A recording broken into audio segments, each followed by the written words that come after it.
The Project Gutenberg ebook of Alice's Adventures in Wonderland. This ebook is for the use of anyone anywhere in the United States and most other parts of the world at no cost and with almost no restrictions whatsoever. You may copy it, give it away or reuse it under the terms of the Project Gutenberg license included with this ebook or online at www.gutenberg.org. If you are not located in the United States, you will have to check the laws of the country where you are located before using this ebook. Title: Alice's Adventures in Wonderland. Author: Lewis Carroll. Release date: June 27, 2008. Ebook number 11. Most recently updated, February 4, 2024. Language: English. Credits: Arthur DiBianca and David Widger. Start of the Project Gutenberg ebook Alice's Adventures in Wonderland.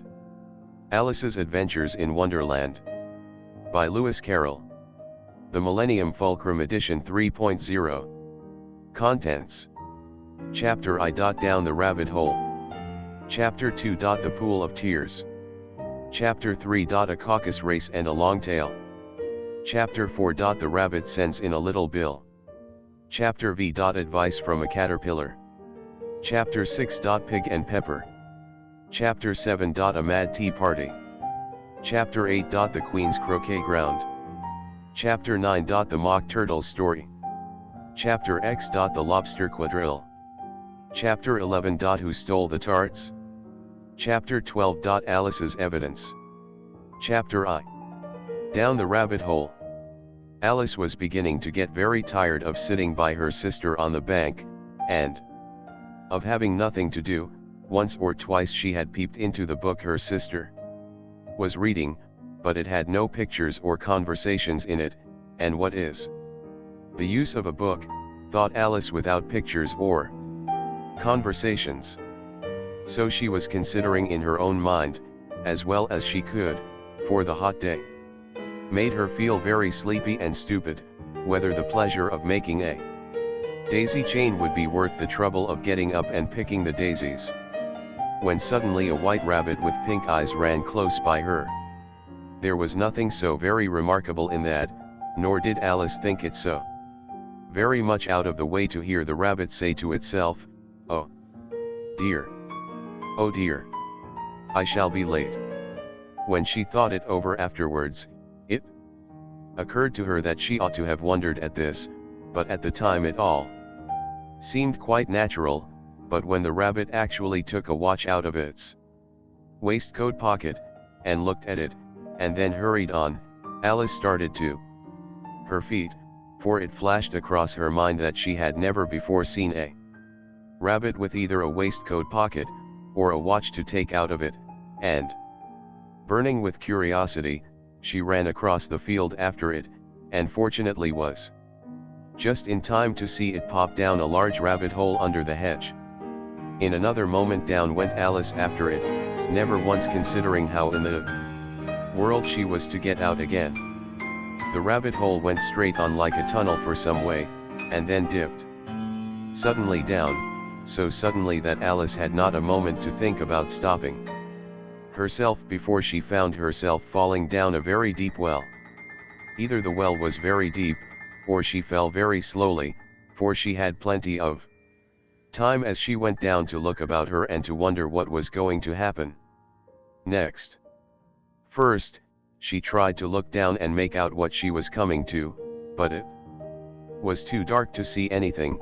Then she looked at the sides of the well, and noticed that they were filled with cupboards and bookshelves, here and there. She saw maps and pictures hung upon pegs. She took down a jar from one of the shelves as she passed. It was labeled orange marmalade, but to her great disappointment it was empty. She did not like to drop the jar for fear of killing somebody underneath, so managed to put it into one of the cupboards as she fell past it. Well, thought Alice to herself, after such a fall as this, I shall think nothing of tumbling downstairs. How brave they'll all think me at home. Why, I wouldn't say anything about it, even if I fell off the top of the house. Which was very likely true. Down, down, down. Would the fall never come to an end? I wonder how many miles I've fallen by this time, she said aloud. I must be getting somewhere near the center of the earth.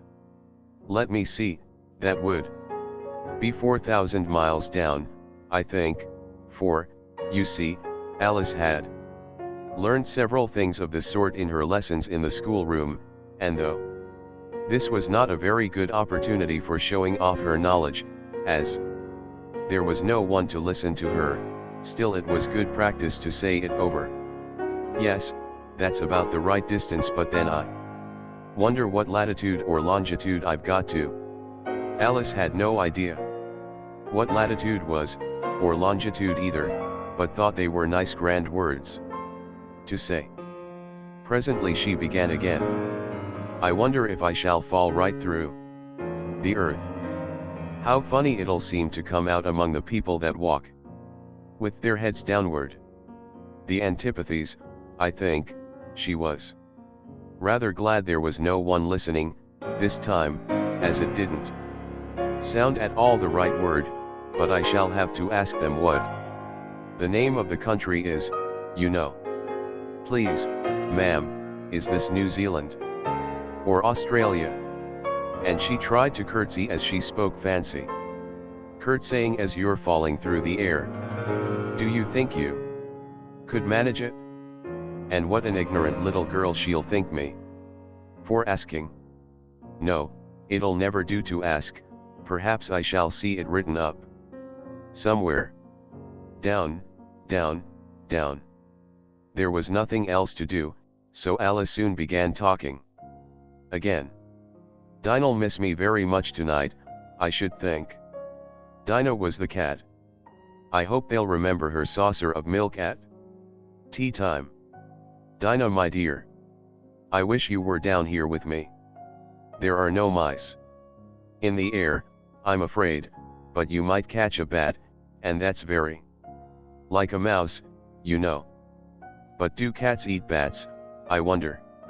And here Alice began to get rather sleepy, and went on saying to herself, in a dreamy sort of way, do cats eat bats? Do cats eat bats, and sometimes, do bats eat cats? For, you see, as she couldn't answer either question, it didn't much matter which way she put it.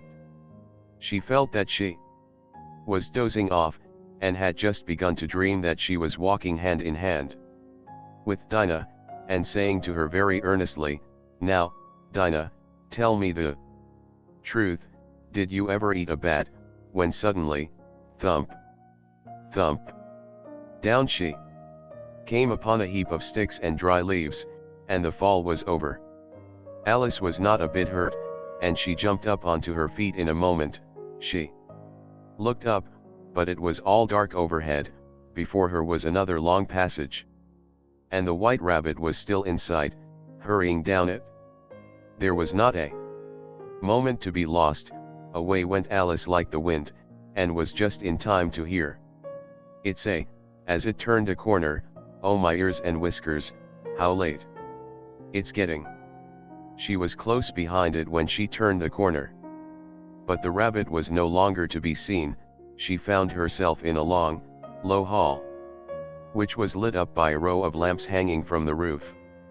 There were doors all round the hall, but they were all locked, and when Alice had been all the way down one side and up the other, trying every door, she walked sadly down the middle, wondering how she was ever to get out again. Suddenly she came upon a little three-legged table, all made of solid glass. There was nothing on it except a tiny golden key, and Alice's first thought was that it might belong to one of the doors of the hall, but, alas, either the locks were too large, or the key was too small, but at any rate it would not open any of them. However, on the second time round, she came upon a low curtain she had not noticed before, and behind it was a little door about 15 inches high. She tried the little golden key in the lock, and to her great delight it fitted. Alice opened the door and found that it led into a small passage, not much larger than a rat hole. She knelt down and looked along the passage into the loveliest garden you ever saw. How she longed to get out of that dark hall, and wander about among those beds of bright flowers and those cool fountains, but she could not even get her head through the doorway, and even if my head would go through, thought poor Alice, it would be of very little use without my shoulders. Oh, how I wish I could shut up like a telescope. I think I could, if I only knew how to begin.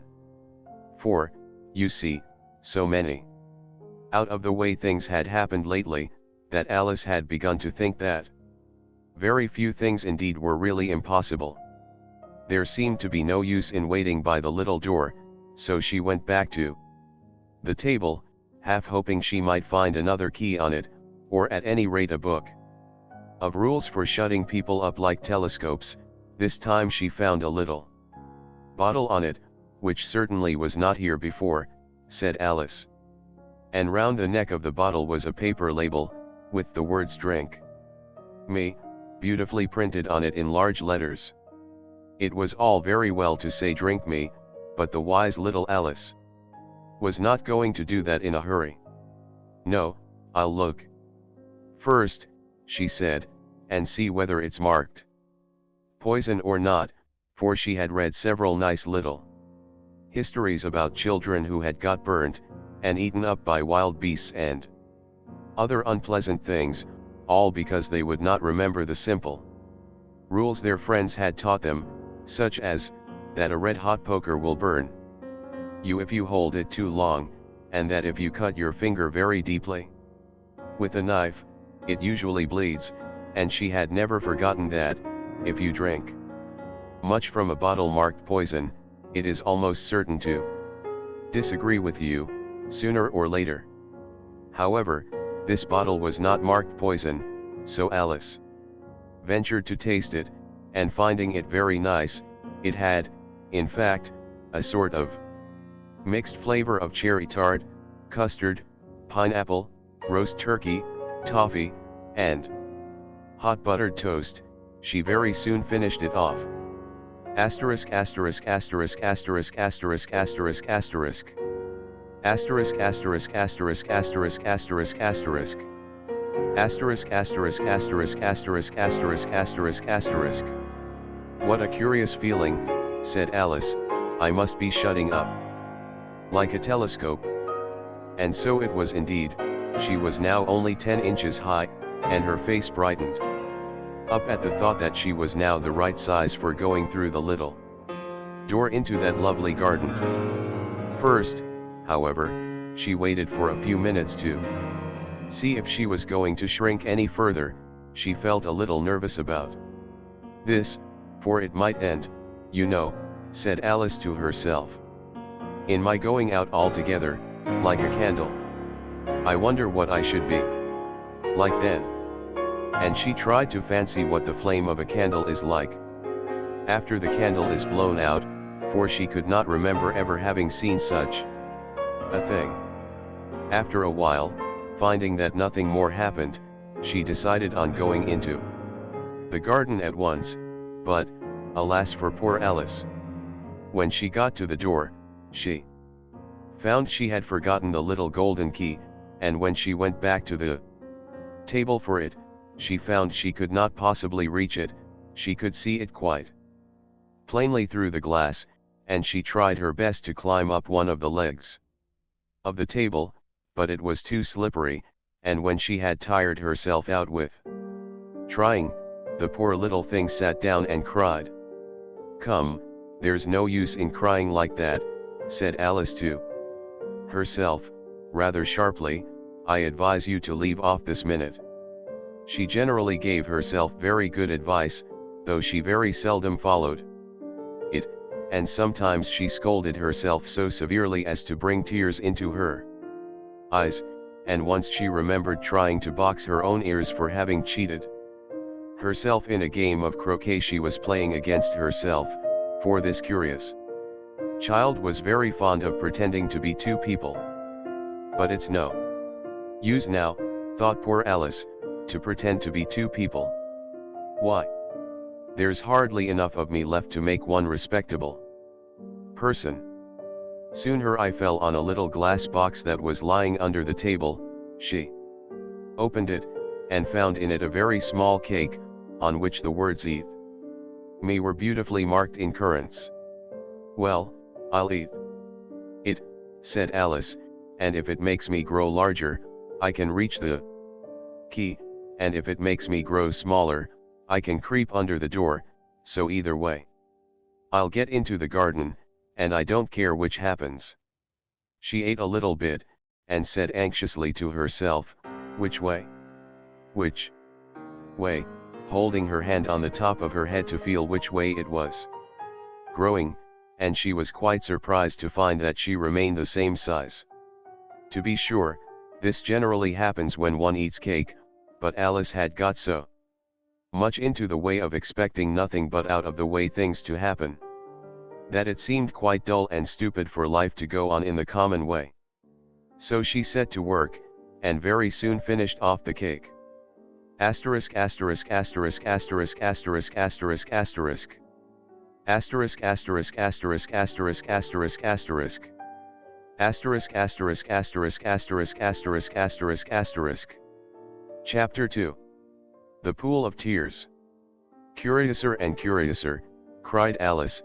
She was so much surprised that for the moment she quite forgot how to speak good English. "Now I'm opening out like the largest telescope that ever was. Goodbye, feet." For when she looked down at her feet, they seemed to be almost out of sight, they were getting so far off.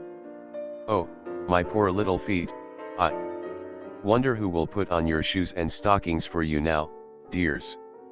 I'm sure I shan't be able. I shall be a great deal too far off to trouble myself about you.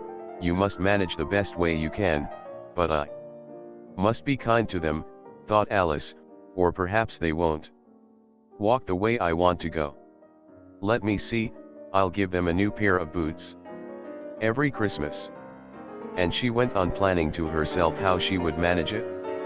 "They must go by the carrier," she thought, "and how funny it'll seem sending presents to one's own feet. And how odd the directions will look. Alice's right foot, ESQ. Hearthrug. Near the fender. With Alice's love. Oh dear, what nonsense I'm talking." Just then her head struck against the roof of the hall. In fact, she was now more than 9 feet high, and she at once took up the little golden key and hurried off to the garden door. Poor Alice! It was as much as she could do, lying down on one side, to look through into the garden with one eye, but to get through was more hopeless than ever. She sat down and began to cry again. "You ought to be ashamed of yourself," said Alice, "a great girl like you," she might well say this, "to go on crying in this way. Stop this moment, I tell you." But she went on all the same, shedding gallons of tears, until there was a large pool all round her, about 4 inches deep and reaching half down the hall. After a time she heard a little pattering of feet in the distance, and she hastily dried her eyes to see what was coming. It was the White Rabbit. Returning, splendidly dressed, with a pair of white kid gloves in one hand and a large fan in the other, he came trotting along in a great hurry, muttering to himself as he came, "Oh, the Duchess, the Duchess. Oh, won't she be savage if I've kept her waiting?" Alice felt so desperate that she was ready to ask help of anyone, so, when the rabbit came near her, she began, in a low, timid voice, "If you please, sir." The rabbit started violently, dropped the white kid gloves and the fan, and scurried away into the darkness as hard as he could go. Alice took up the fan and gloves, and, as the hall was very hot, she kept Fanning herself all the time she went on talking, "Dear, dear. How queer. Everything is today. And yesterday things went on just as usual. I wonder if I've been changed in the night? Let me think, was I the same when I got up this morning? I almost think I can remember feeling a little different. But if I'm not the same, the next question is, who in the world am I? Ah, that's the great puzzle." And she began thinking over all the children she knew that were of the same age as herself, to see if she could have been changed for any of them. "I'm sure I'm not Ada," she said, "for her hair goes in such long ringlets, and mine doesn't go in ringlets at all, and I'm sure I can't be Mabel, for I know all sorts of things, and she, oh, she knows such a very little. Besides, she's she, and I'm I, and oh dear, how puzzling it all is. I'll try. If I know all the things I used to know. Let me see, 4 times 5 is 12. And 4 times 6 is 13, and 4 times 7 is oh dear. I shall never get to 20 at that rate. However, the multiplication table doesn't signify. Let's try geography. London is the capital of Paris, and Paris is the capital of Rome, and Rome no, that's all wrong, I'm certain. I must have been changed for Mabel. I'll try and say how doth the little, and she crossed her hands on her lap as if she were saying lessons, and began to repeat it, but her voice sounded hoarse and strange, and the words did not come the same as they used to do. How doth the little crocodile improve his shining tail, and pour the waters of the Nile on every golden scale? How cheerfully he seems to grin, how neatly spread his claws, and welcome little fishes in with gently smiling jaws. I'm sure those are not the right words, said poor Alice.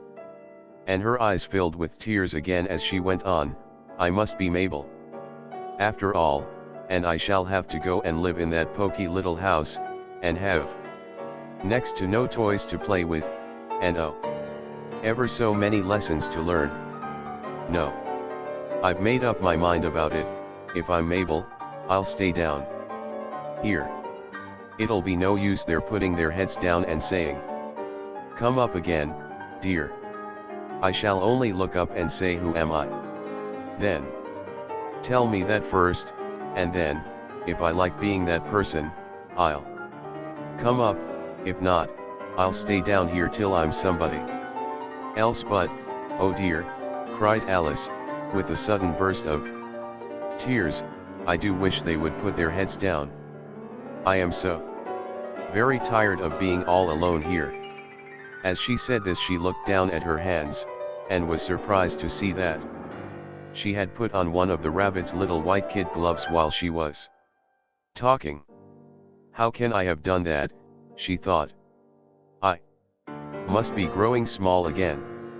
She got up and went to the table to measure herself by it, and found that, as nearly as she could guess, she was now about 2 feet high, and was going on shrinking rapidly. She soon found out that the cause of this was the fan she was holding, and she dropped it hastily, just in time to avoid shrinking away altogether. That was a narrow escape, said Alice, a good deal frightened at the sudden change, but very glad to find herself still in existence. And now for the garden, and she ran with all speed back to the little door, but, alas, the little door was shut again, and the little golden key was lying on the glass table as before. And things are worse than ever, thought the poor child, for I never was so small as this before, never. And I declare it's too bad, that it is. As she said these words, her foot slipped, and in another moment, splash, she was up to her chin in salt water. Her first idea was that she had somehow fallen into the sea, and in that case I can go back by railway, she said to herself. Alice had been to the seaside once in her life, and had come to the general conclusion that wherever you go to on the English coast, you find a number of bathing machines in the sea, some children digging in the sand with wooden spades, then a row of lodging houses, and behind them a railway station. However, she soon made out that she was in the pool of tears, which she had wept when she was 9 feet high. "I wish I hadn't cried so much," said Alice, as she swam about, trying to find her way out. "I shall be punished for it now, I suppose, by being drowned in my own tears. That will be a queer thing, to be sure. However, everything is queer today." Just then she heard something splashing about in the pool a little way off, and she swam nearer to make out what it was. At first she thought it must be a walrus or hippopotamus, but then she remembered how small she was now, and she soon made out that it was only a mouse that had slipped in like herself. Would it be of any use, now, thought Alice, to speak to this mouse? Everything is so out of the way down here, that I should think very likely it can talk. At any rate, there's no harm in trying. So she began, "Oh mouse, do you know the way out of this pool? I am very tired of swimming about here, oh mouse." Alice thought this must be the right way of speaking to a mouse. She had never done such a thing before, but she remembered having seen in her brother's Latin grammar, a mouse of a mouse to a mouse oh mouse. The mouse looked at her rather inquisitively, and seemed to her to wink with one of its little eyes, but it said nothing. "Perhaps it doesn't understand English," thought Alice. "I dare say it's a French mouse, come over with William the Conqueror." For, with all her knowledge of history, Alice had no very clear notion how long ago anything had happened. So she began again, "Oh you est ma chat," which was the first sentence in her French lesson book. The mouse gave a sudden leap out of the water, and seemed to quiver all over with fright. "Oh, I beg your pardon," cried Alice hastily, afraid that she had hurt the poor animal's feelings. "I quite forgot you didn't like cats." "Not like cats," cried the mouse, in a shrill, passionate voice. "Would you like cats if you were me?" "Well, perhaps not," said Alice in a soothing tone. "Don't be angry about it. And yet I wish I could show you our cat. Dinah, I think you'd take a fancy to cats if you could only see her. She is such a dear quiet thing," Alice went on, half to herself, as she swam lazily about in the pool, "and she sits purring so nicely by the fire, licking her paws and washing her face, and she is such a nice soft thing to nurse, and she's such a capital one for catching mice. Oh, I beg your pardon," cried Alice again, for this time the mouse was bristling all over, and she felt certain it must be really offended. "We won't talk about her any more if you'd rather not."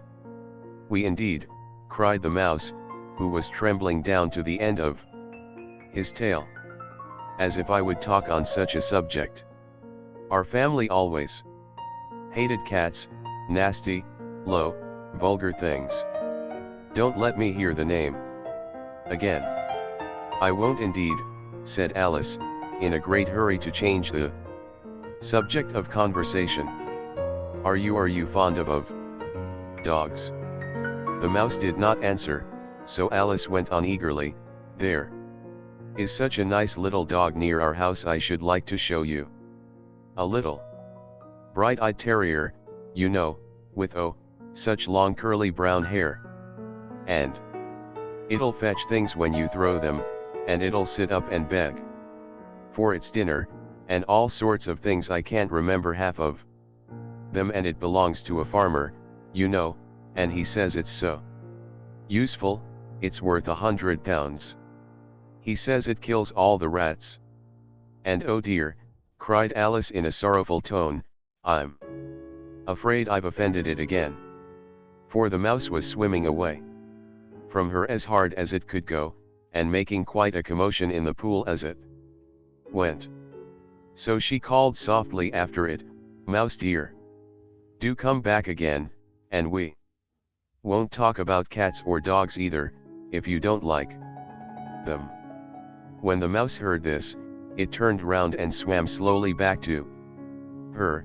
Its face was quite pale, with passion, Alice thought, and it said in a low trembling voice, "Let us get to the shore, and then I'll tell you my history, and you'll understand why it is I hate cats and dogs." It was high time to go, for the pool was getting quite crowded with the birds and animals that had fallen into it.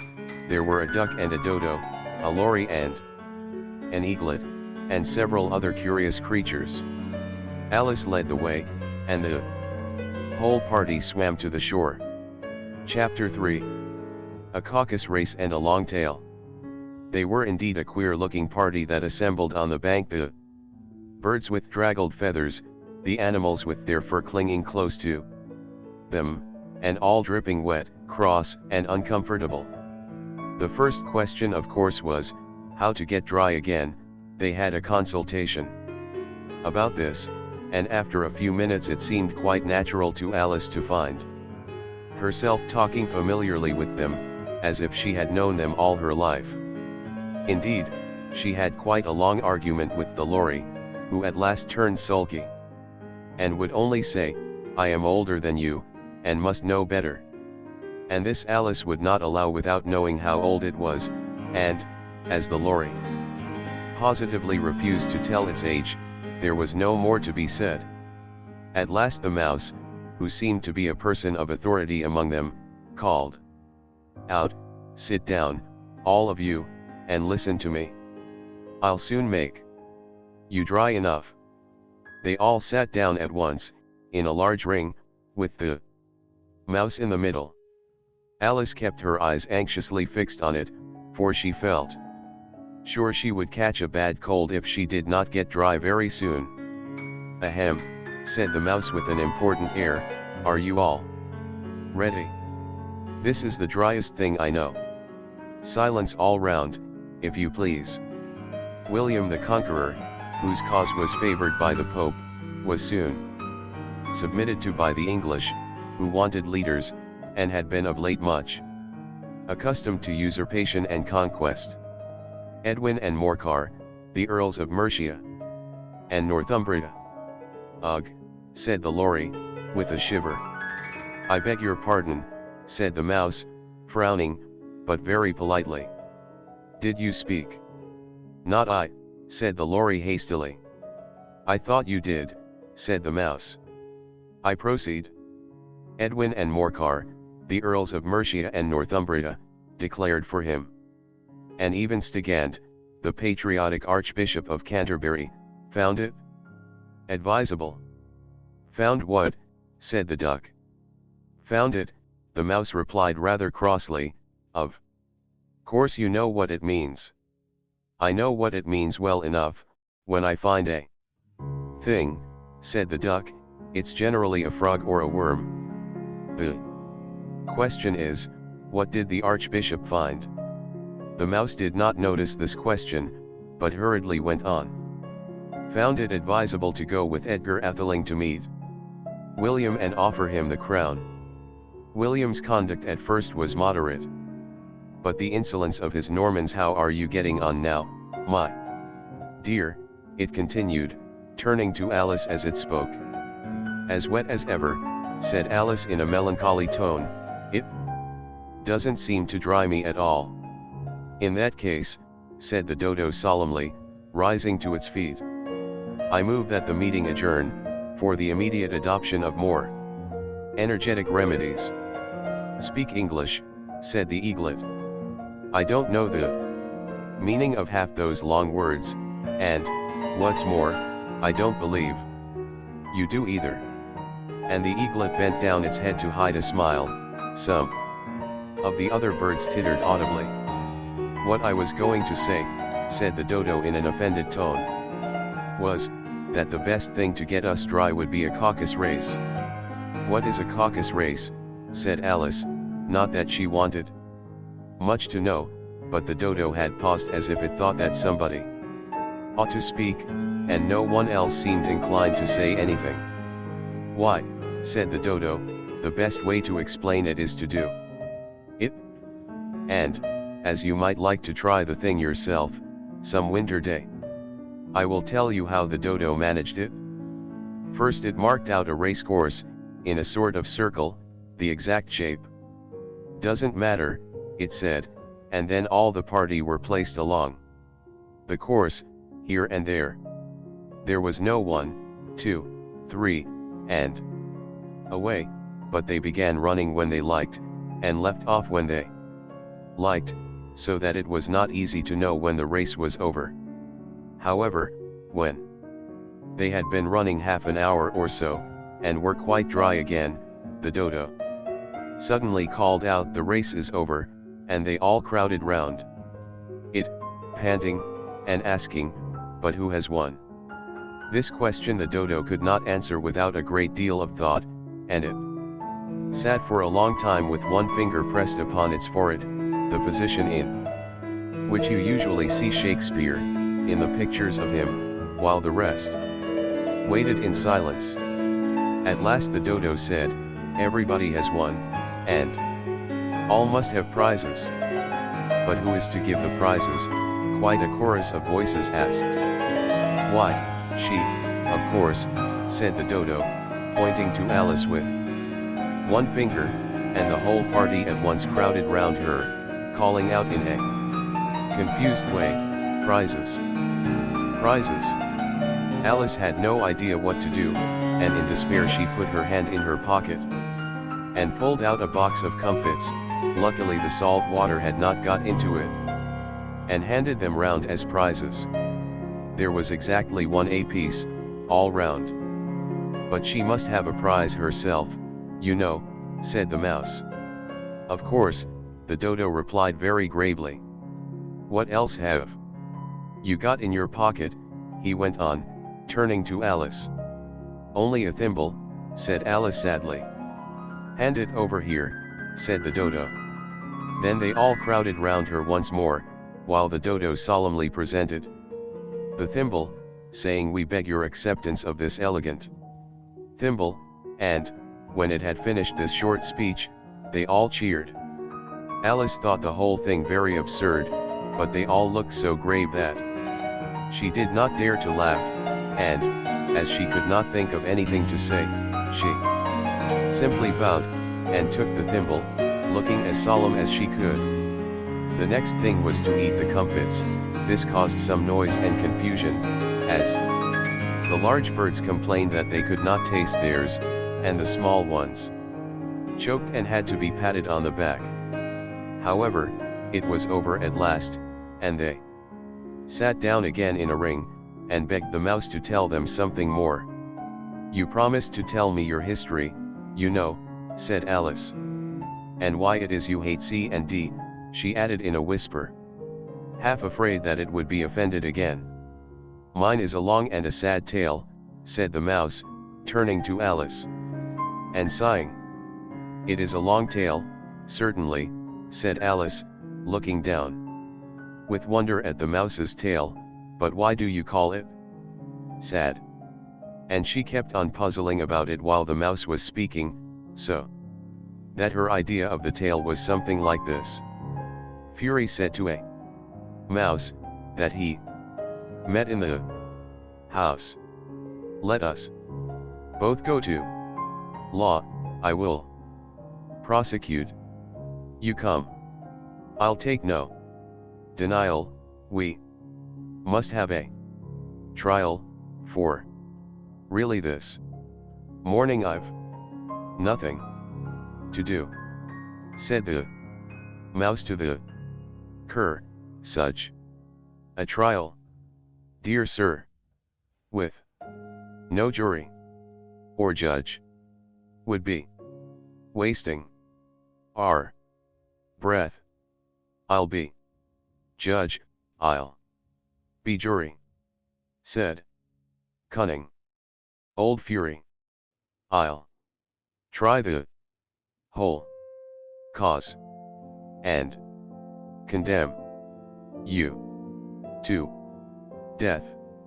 You are not attending, said the mouse to Alice severely. What are you thinking of? I beg your pardon, said Alice very humbly, you had got to the fifth bend, I think. I had not, cried the mouse, sharply and very angrily. A not, said Alice, always ready to make herself useful, and looking anxiously about her.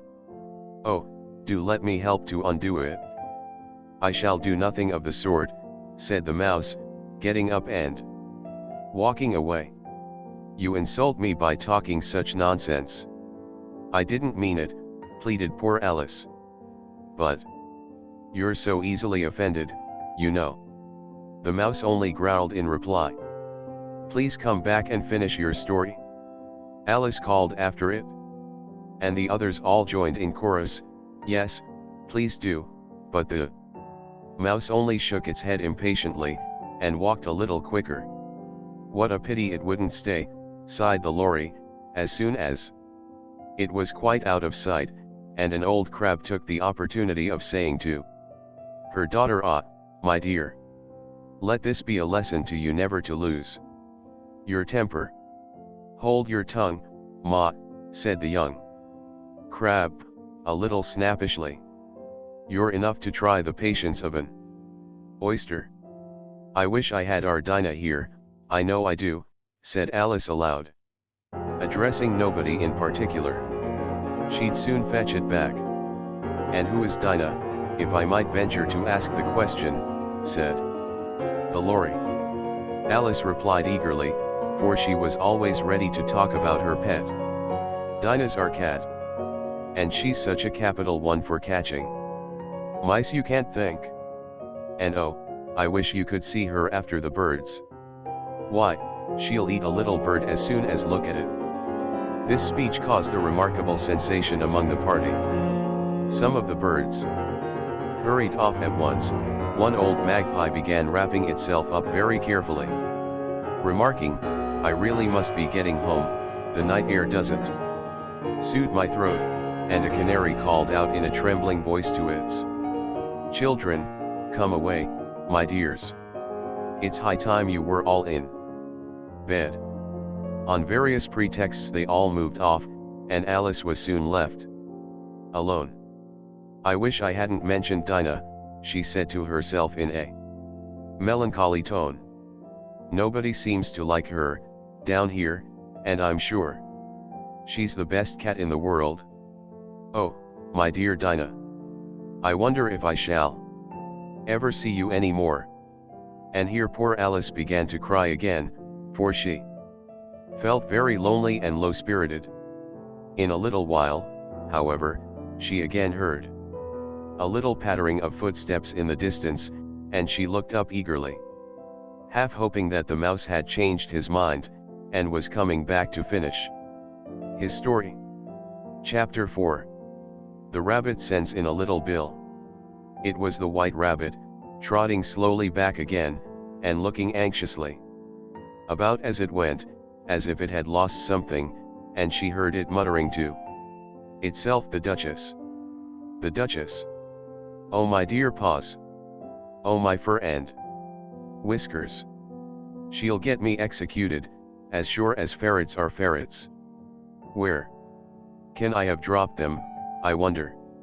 Alice guessed in a moment that it was looking for the fan and the pair of white kid gloves, and she very good-naturedly began hunting about for them, but they were nowhere to be seen. Everything seemed to have changed since her swim in the pool, and the great hall, with the glass table and the little door, had vanished completely. Very soon the rabbit noticed Alice, as she went hunting about, and called out to her in an angry tone, Why, Mary Ann, what are you doing out here? Run home this moment, and fetch me a pair of gloves and a fan. Quick. Now. And Alice was so much frightened that she ran off at once in the direction it pointed to, without trying to explain the mistake it had made. "He took me for his housemaid," she said to herself as she ran. "How surprised he'll be when he finds out who I am. But I'd better take him his fan and gloves, that is, if I can find them." As she said this, she came upon a neat little house, on the door of which was a bright brass plate with the name W. Rabbit engraved upon it.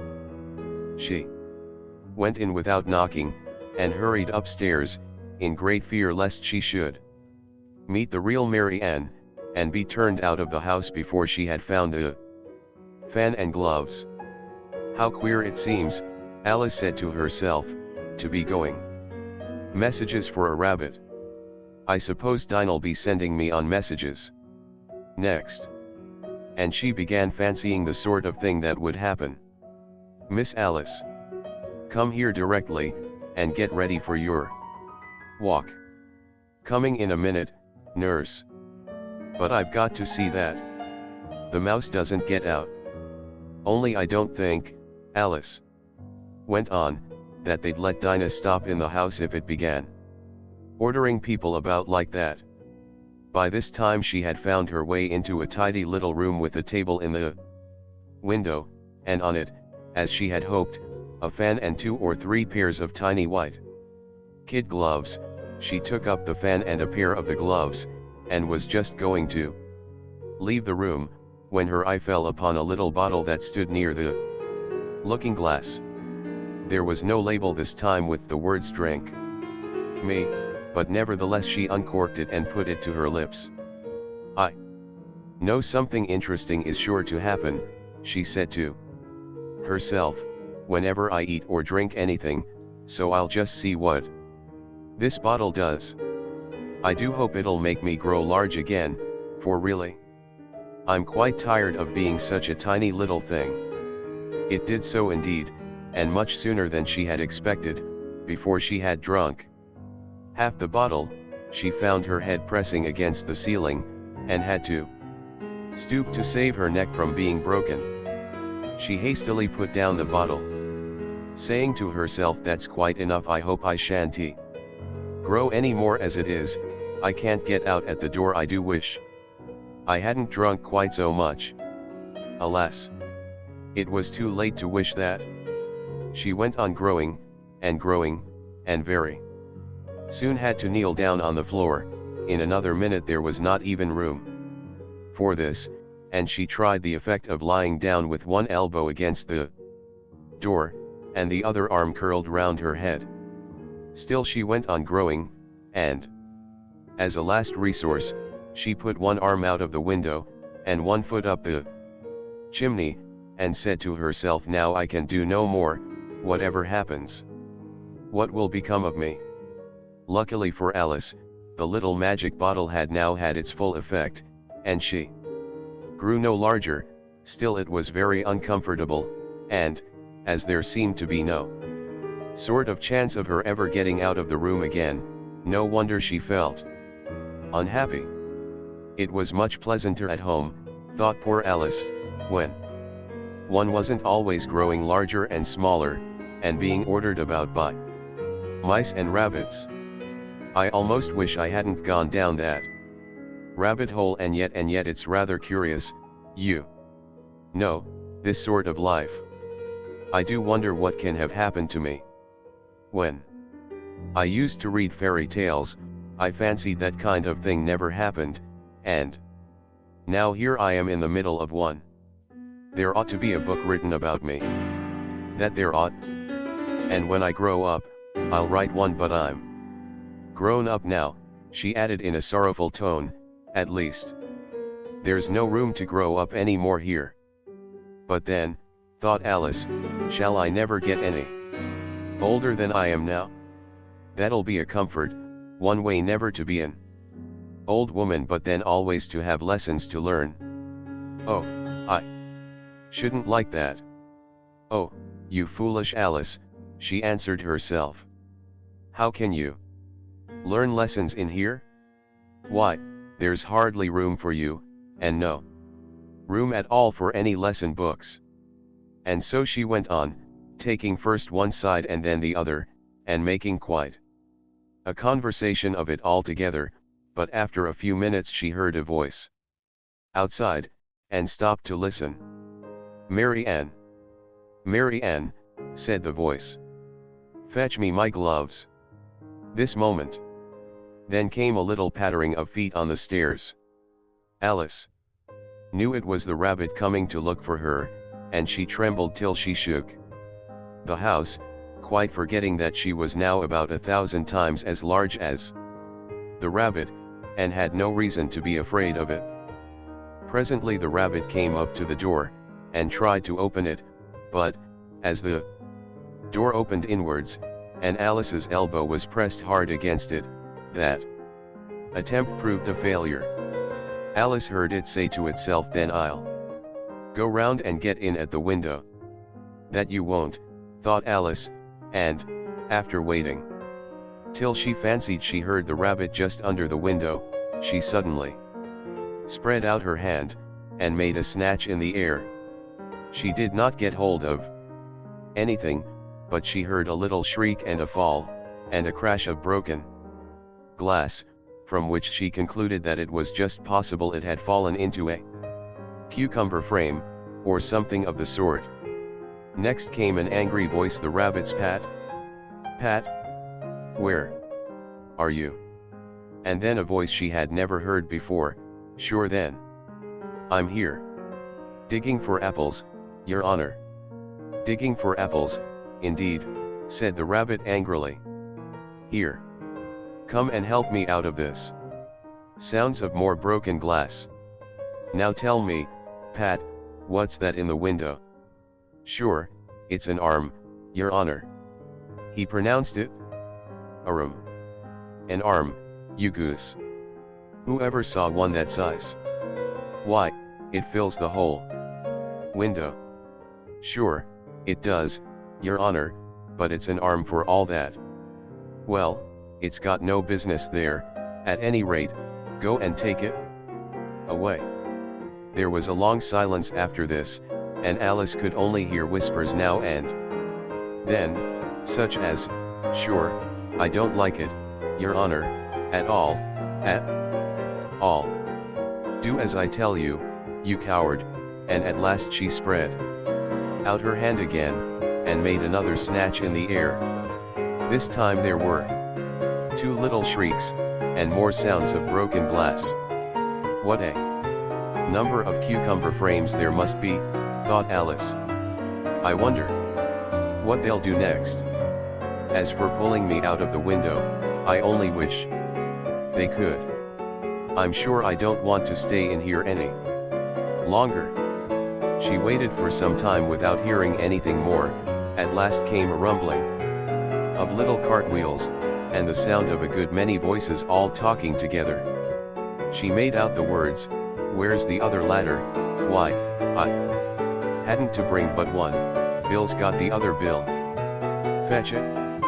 Here, lad, here, put 'em up at this corner, no, tie 'em together first, they don't reach half high enough yet. Oh, they'll do well enough, don't be particular here, Bill. Catch hold of this rope, will the roof bear, mind that loose slate, oh, it's coming down. Heads below." A loud crash. Now, who did that? It was Bill. "I fancy who's to go down the chimney, nay, I shan't." "You do it, that I won't." "Then, Bill's to go down here, Bill. The master says you're to go down the chimney." "Oh, so Bill's got to come down the chimney, has he?" said Alice to herself. "Shy, they seem to put everything upon Bill. I wouldn't be in Bill's place for a good deal. This fireplace is narrow, to be sure, but I think I can kick a little." She drew her foot as far down the chimney as she could, and waited till she heard a little animal, she couldn't guess of what sort it was, scratching and scrambling about in the chimney close above her. Then, saying to herself, "This is Bill." She gave one sharp kick, and waited to see what would happen next. The first thing she heard was a general chorus of "There goes Bill," then the rabbit's voice along, "Catch him, you by the hedge," then silence, and then another confusion of voices. "Hold up his head, Brandy, now don't choke him. How was it, old fellow? What happened to you? Tell us all about it." Last came a little feeble, squeaking voice. "That's Bill," thought Alice. "Well, I hardly know no more, thank ye. I'm better now, but I'm a deal too flustered to tell you all I know is, something comes at me like a jack-in-the-box, and up I goes like a skyrocket." "So you did, old fellow," said the others. "We must burn the house down," said the rabbit's voice, and Alice called out as loud as she could, "If you do, I'll set Dinah at you." There was a dead silence instantly, and Alice thought to herself, "I wonder what they will do next. If they had any sense, they'd take the roof off." After a minute or two, they began moving about again, and Alice heard the rabbit say, "A barrowful will do, to begin with." A barrowful of what? thought Alice, but she had not long to doubt, for the next moment a shower of little pebbles came rattling in at the window, and some of them hit her in the face. "I'll put a stop to this," she said to herself, and shouted out, "You'd better not do that again," which produced another dead silence. Alice noticed with some surprise that the pebbles were all turning into little cakes as they lay on the floor, and a bright idea came into her head. "If I eat one of these cakes," she thought, "it's sure to make some change in my size, and as it can't possibly make me larger, it must make me smaller, I suppose." So she swallowed one of the cakes, and was delighted to find that she began shrinking directly. As soon as she was small enough to get through the door, she ran out of the house, and found quite a crowd of little animals and birds waiting outside. The poor little lizard, Bill, was in the middle, being held up by two guinea pigs, who were giving it something out of a bottle. They all made a rush at Alice the moment she appeared, but she ran off as hard as she could, and soon found herself safe in a thick wood. "The first thing I've got to do," said Alice to herself, as she wandered about in the wood, "is to grow to my right size again, and the second thing is to find my way into that lovely garden. I think that will be the best plan." It sounded an excellent plan, no doubt, and very neatly and simply arranged. The only difficulty was, that she had not the smallest idea how to set about it, and while she was peering about anxiously among the trees, a little sharp bark just over her head made her look up in a great hurry.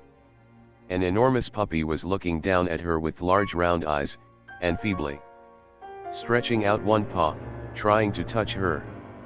"Poor little thing," said Alice, in a coaxing tone, and she tried hard to whistle to it, but she was terribly frightened all the time at the thought that it might be hungry, in which case it would be very likely to eat her up in spite of all her coaxing. Hardly knowing what she did, she picked up a little bit of stick, and held it out to the puppy, whereupon the puppy jumped into the air off all its feet at once, with a yelp of delight, and rushed at the stick, and made believe to worry it. Then Alice dodged behind a great thistle, to keep herself from being run over, and the moment she appeared on the other side, the puppy made another rush at the stick, and tumbled head over heels in its hurry to get hold of it. Then Alice, thinking it was very like having a game of play with a cart horse, and expecting every moment to be trampled under its feet, ran round the thistle again. Then the puppy began a series of short charges at the stick, running a very little way forwards each time and a long way back, and barking hoarsely all the while, till at last it sat down a good way off, panting, with its tongue hanging out of its mouth, and its great eyes half shut.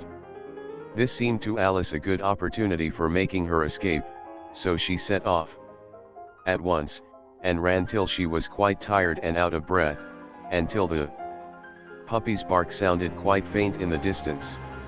"And yet what a dear little puppy it was," said Alice, as she leant against a buttercup to rest herself, and fanned herself with one of the leaves. "I should have liked teaching it tricks very much, if I'd only been the right size to do it. Oh dear. I'd nearly forgotten that. I've got to grow up again. Let me see, how is it to be managed? I suppose I ought to eat or drink something or other, but the great question is, what?" The great question certainly was, what? Alice looked all round her at the flowers and the blades of grass, but she did not see anything that looked like the right thing to eat or drink under the circumstances. There was a large mushroom growing near her, about the same height as herself, and when she had looked under it, and on both sides of it, and behind it, it occurred to her that she might as well look and see what was on the top of it. She stretched herself up on tiptoe, and peeped over the edge of the mushroom, and her eyes immediately met those of a large blue caterpillar, that was sitting on the top with its arms folded, quietly smoking a long hookah, and taking not the smallest notice of her or of anything else. Chapter V. Advice from a Caterpillar. The caterpillar and Alice looked at each other for some time in silence. At last the caterpillar took the hookah out of its mouth, and addressed her in a languid, sleepy voice. "Who are you?" said the caterpillar. This was not an encouraging opening for a conversation. Alice replied, rather shyly, I hardly know, sir, just at present at least I know who I was when I got up this morning, but I think I must have been changed several times since then." "What do you mean by that?" said the caterpillar sternly. "Explain yourself." "I can't explain myself, I'm afraid, sir," said Alice, "because I'm not myself, you see." "I don't see," said the caterpillar. "I'm afraid I can't put it more clearly," Alice replied. "Very politely, for I can't understand it myself to begin with, and being so many different sizes in a day is very confusing." "It isn't," said the caterpillar. "Well, perhaps you haven't found it so yet," said Alice. "But when you have to turn into a chrysalis you will someday, you know, and then after that into a butterfly, I should think you'll feel it a little queer, won't you?" "Not a bit," said the caterpillar. "Well, perhaps your feelings may be different," said Alice. "All I know is, it would feel very queer to me." "You," said the caterpillar contemptuously. "Who are you?" Which brought them back again to the beginning of the conversation. Alice felt a little irritated at the caterpillar's making such very short remarks, and she drew herself up and said, very gravely, "I think you ought to tell me who you are, first." "Why?" said the caterpillar. Here was another puzzling question, and as Alice could not think of any good reason, and as the caterpillar seemed to be in a very unpleasant state of mind, she turned away. "Come back," the caterpillar called after her. "I've something important to say." This sounded promising. Certainly, Alice turned and came back again. "Keep your temper," said the caterpillar. "Is that all?" said Alice, swallowing down her anger as well as she could. "No," said the caterpillar. Alice thought she might as well wait, as she had nothing else to do, and perhaps after all it might tell her something worth hearing. For some minutes it puffed away without speaking, but at last it unfolded its arms, took the hookah out of its mouth again, and said, "So you think you're changed, do you?" "I'm afraid I am," Sir, said Alice, I can't remember things as I used, and I don't keep the same size for 10 minutes together. Can't remember what things, said the caterpillar. Well, I've tried to say how doth the little busy bee, but it all came different. Alice replied in a very melancholy voice. Repeat, you are old, Father William, said the caterpillar. Alice folded her hands, and began. You are old, Father William, the young man said. And your hair has become very white. And yet you incessantly stand on your head. Do you think, at your age, it is right? In my youth, Father William replied to his son. I feared it might injure the brain. But, now that I'm perfectly sure I have none, why, I do it again and again. You are old, said the youth, as I mentioned before, and have grown most uncommonly fat. Yet you turned a back somersault in at the door. Pray, what is the reason of that? In my youth, said the sage, as he shook his grey locks, I kept all my limbs very supple. By the use of this ointment 1 shilling the box. Allow me to sell you a couple. You are old, said the youth, and your jaws are too weak for anything tougher than suet. Yet you finished the goose, with the bones and the beak. Pray, how did you manage to do it? In my youth, said his father, I took to the law, and argued each case with my wife. And the muscular strength, which it gave to my jaw, has lasted the rest of my life. You are old, said the youth, one would hardly suppose that your eye was as steady as ever. Yet you balanced an eel on the end of your nose. What made you so awfully clever? I have answered 3 questions, and that is enough. Said his father, don't give yourself airs. Do you think I can listen all day to such stuff? Be off, or I'll kick you downstairs. That is not said right, said the caterpillar. Not quite right, I'm afraid, said Alice, timidly. Some of the words have got altered. It is wrong from beginning to end, said the caterpillar. Decidedly, and there was silence for some minutes. The caterpillar was the first to speak. What size do you want to be? It asked. Oh, I'm not particular as to size, Alice hastily replied. Only one doesn't like changing so often, you know. I don't know, said the caterpillar. Alice said nothing. She had never been so much contradicted in her life before. And she felt that she was losing her temper. Are you content now? Said the caterpillar. Well, I should like to be a little larger, sir, if you wouldn't mind, said Alice. 3 inches is such a wretched height to be. It is a very good height indeed, said the caterpillar angrily. Rearing itself upright as it spoke, it was exactly 3 inches high. But I'm not used to it, pleaded poor Alice in a piteous tone. And she thought of herself, I wish the creatures wouldn't be so easily offended. You'll get used to it in time, said the caterpillar, and it put the hookah into its mouth and began smoking again.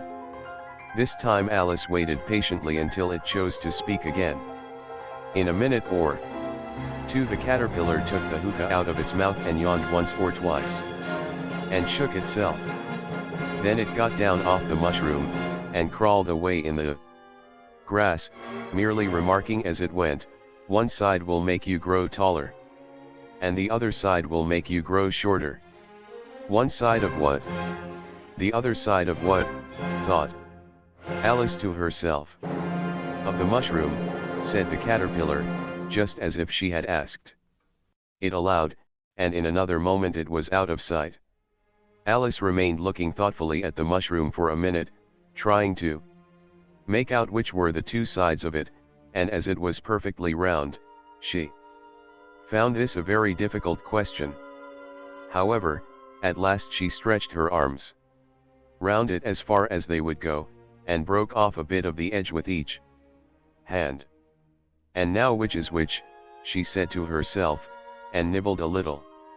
of the right-hand bit to try the effect. The next moment she felt a violent blow underneath her chin. It had struck her foot. She was a good deal frightened by this very sudden change, but she felt that there was no time to be lost, as she was shrinking rapidly, so she set to work at once to eat some of the other bit. Her chin was pressed so closely against her foot, that there was hardly room to open her mouth, but she did it at last, and managed to swallow a morsel of the left-hand bit. Asterisk asterisk asterisk asterisk asterisk asterisk asterisk asterisk asterisk asterisk asterisk asterisk asterisk asterisk asterisk asterisk asterisk asterisk asterisk asterisk. Come, my head's free at last, said Alice in a tone of delight, which changed into alarm in another moment, when she found that her shoulders were nowhere to be found. All she could see, when she looked down, was an immense length of neck, which seemed to rise like a stalk out of a sea of green leaves that lay far below her. What can all that green stuff be? Said Alice. And where have my shoulders got to? And oh, my poor hands, how is it I can't see you? She was moving them about as she spoke, but no result seemed to follow, except a little shaking among the distant green leaves. As there seemed to be no chance of getting her hands up to her head, she tried to get her head down to them, and was delighted to find that her neck would bend about easily in any direction, like a serpent. She had just succeeded in curving it down into a graceful zigzag, and was going to dive in among the leaves, which she found to be nothing but the tops of the trees under which she had been wandering, when a sharp hiss made her draw back in a hurry. A large pigeon had flown into her face, and was beating her violently with its wings. Serpent, screamed the pigeon. I'm not a serpent, said Alice indignantly. Let me alone.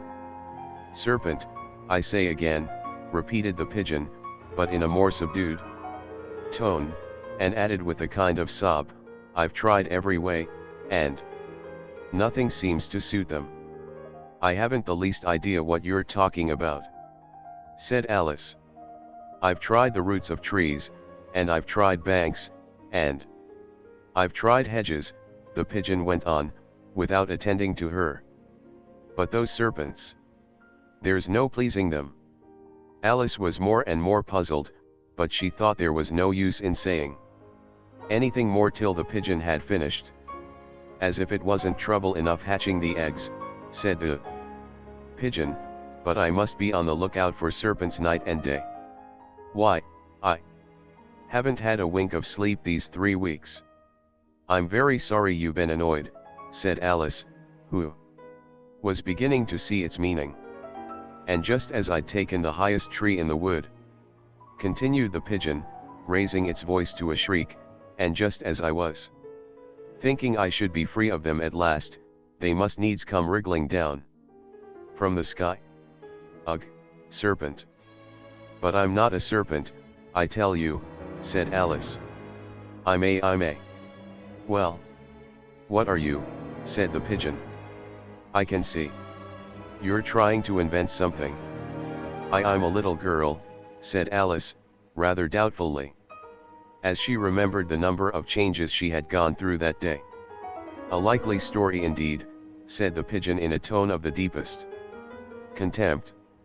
I've seen a good many little girls in my time, but never one with such a neck as that. No. You're a serpent, and there's no use denying it. I suppose you'll be telling me next that you never tasted an egg. I have tasted eggs, certainly, said Alice, who was a very truthful child, but little girls eat eggs quite as much as serpents do. You know. I don't believe it, said the pigeon, but if they do, why then they're a kind of serpent, that's all I can say. This was such a new idea to Alice, that she was quite silent for a minute or two, which gave the pigeon the opportunity of adding, You're looking for eggs, I know that well enough, and what does it matter to me? Whether you're a little girl or a serpent. It matters a good deal to me, said Alice hastily. But I'm not looking for eggs, as it happens, and if I was, I shouldn't want yours. I don't like them raw. Well, be off, then, said the pigeon in a sulky tone, as it settled down again into its nest. Alice crouched down among the trees as well as she could, for her neck kept getting entangled among the branches, and every now and then she had to stop and untwist it.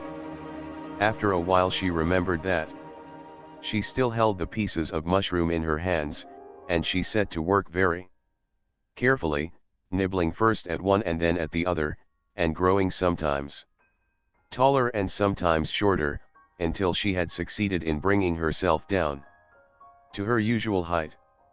It was so long since she had been anything near the right size, that it felt quite strange at first, but she got used to it in a few minutes, and began talking to herself, as usual. Come, there's half my plan done now. How puzzling all these changes are. I'm never sure what I'm going to be, from one minute to another. However, I've got back to my right size.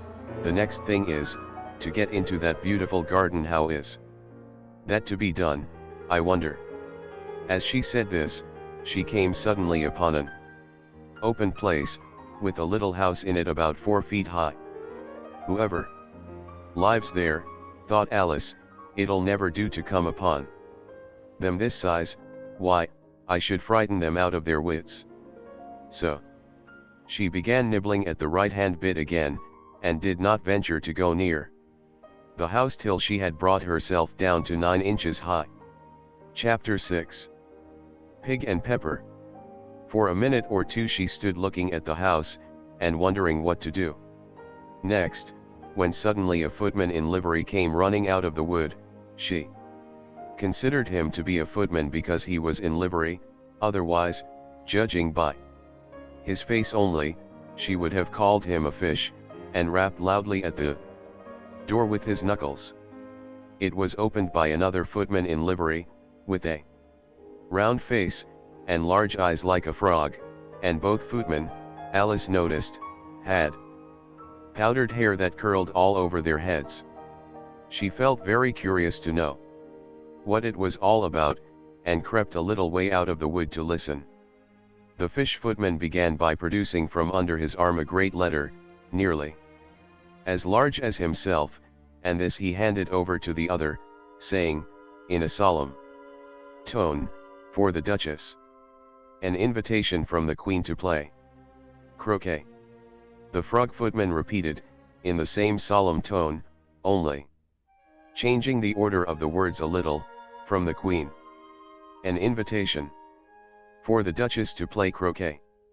Then they both bowed low, and their curls got entangled together.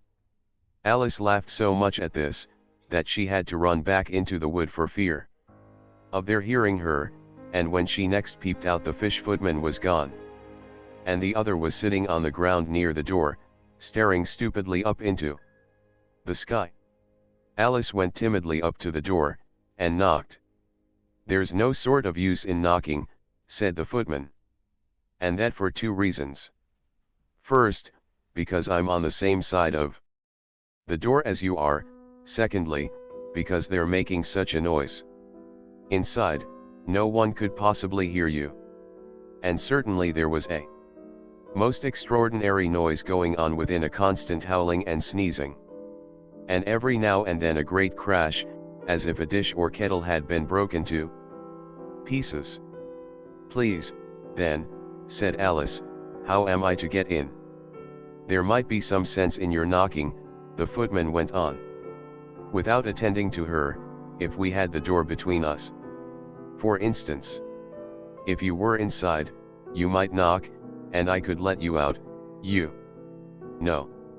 He was looking up into the sky all the time he was speaking, and this Alice thought decidedly uncivil. But perhaps he can't help it, she said to herself, his eyes are so very nearly at the top of his head. but at any rate he might answer questions. How am I to get in? She repeated, aloud. I shall sit here, the footman remarked, till tomorrow. At this moment the door of the house opened, and a large plate came skimming out, straight at the footman's head. It just grazed his nose, and broke to pieces against one of the trees behind him. Or next day, maybe, the footman continued in the same tone, exactly as if nothing had happened. How am I to get in? Asked Alice again, in a louder tone. Are you to get in at all? Said the footman. That's the first question, you know. It was, no doubt, only Alice did not like to be told so. It's really dreadful, she muttered to herself, the way all the creatures argue. It's enough to drive one crazy. The footman seemed to think this a good opportunity for repeating his remark, with variations. I shall sit here, he said, on and off, for days and days. But what am I to do? Said Alice. Anything you like, said the footman, and began whistling. Oh, there's no use in talking to him, said Alice desperately, he's perfectly idiotic. And she opened the door and went in. The door led right into a large kitchen, which was full of smoke from one end to the other. The Duchess was sitting on a three-legged stool in the middle, nursing a baby. The cook was leaning over the fire, stirring a large cauldron, which seemed to be full of soup. There's certainly too much pepper in that soup, Alice said to herself, as well as she could for sneezing. There was certainly too much of it in the air. Even the Duchess sneezed occasionally, and as for the baby, it was sneezing and howling alternately, without a moment's pause. The only things in the kitchen that did not sneeze were the cook, and a large cat which was sitting on the hearth and grinning from ear to ear. Please would you tell me, said Alice, a little timidly, for she was not quite sure whether it was good manners for her to speak first. Why your cat grins like that? It's a Cheshire cat, said the Duchess, and that's why. Pig. She said the last word with such sudden violence that Alice quite jumped, but she saw in another moment that it was addressed to the baby, and not to her, so she took courage, and went on again. I didn't know that Cheshire cats always grinned. In fact, I didn't know that cats could grin. They all can, said the Duchess, and most of 'em do. I don't know of any that do, Alice said very politely, feeling quite pleased to have got into a conversation. You don't know much, said the Duchess, and that's a fact. Alice did not at all like the tone of this remark, and thought it would be as well to introduce some other subject of conversation. While she was trying to fix on one, the cook took the cauldron of soup off the fire, and at once set to work throwing everything within her reach at the Duchess and the baby. The fire irons came first, then followed a shower of saucepans, plates, and dishes. The Duchess took no notice of them even when they hit her, and the baby was howling so much already, that it was quite impossible to say whether the blows hurt it or not. Oh, please mind what you're doing, cried Alice, jumping up and down in an agony of terror. Oh, there goes his precious nose, as an unusually large saucepan flew close by it, and very nearly carried it off. If everybody minded their own business, the Duchess said in a hoarse growl, the world would go round a deal faster than it does. Which would not be an advantage, said Alice, who felt very glad to get an opportunity of showing off a little of her knowledge. Just think of what work it would make with the day and night. You see, the earth takes 24 hours to turn round on its axis. Talking of axes, said the Duchess, chop off her head. Alice glanced rather anxiously at the cook, to see if she meant to take the hint, but the cook was busily stirring the soup, and seemed not to be listening, so she went on again, 24 hours, I think, or is it 12? Oh, don't bother me, said the Duchess, I never could abide figures. And with that she began nursing her child. Again, singing a sort of lullaby to it as she did so, and giving it a violent shake at the end of every line. Speak roughly to your little boy, and beat him when he sneezes. He only does it to annoy, because he knows it teases. Chorus. In which the cook and the baby joined. Wow, wow, wow. While the Duchess sang the second verse of the song, she kept tossing the baby violently up and down, and the poor little thing howled so, that Alice could hardly hear the words. I speak severely to my boy. I beat him when he sneezes, for he can thoroughly enjoy the pepper when he pleases. Chorus. Wow, wow, wow. Here, you may nurse it a bit, if you like, the Duchess said to Alice, flinging the baby at her as she spoke. I must go and get ready to play croquet with the Queen, and she hurried out of the room. The cook threw a frying pan after her as she went out, but it just missed her. Alice caught the baby with some difficulty, as it was a queer-shaped little creature, and held out its arms and legs in all directions, just like a starfish, thought Alice. The poor little thing was snorting like a steam engine when she caught it, and kept doubling itself up and straightening itself out again, so that altogether, for the first minute or two, it was as much as she could do to hold it. As soon as she had made out the proper way of nursing it, which was to twist it up into a sort of knot, and then keep tight hold of its right ear and left foot, so as to prevent its undoing itself, she carried it out into the open air. If I don't take this child away with me, thought Alice, they're sure to kill it in a day or two, wouldn't it? Be murder to leave it behind. She said the last words out loud, and the little thing grunted in reply.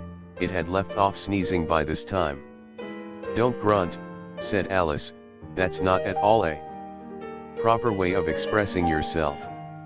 The baby grunted again, and Alice looked very anxiously into its face to see what was the matter with it.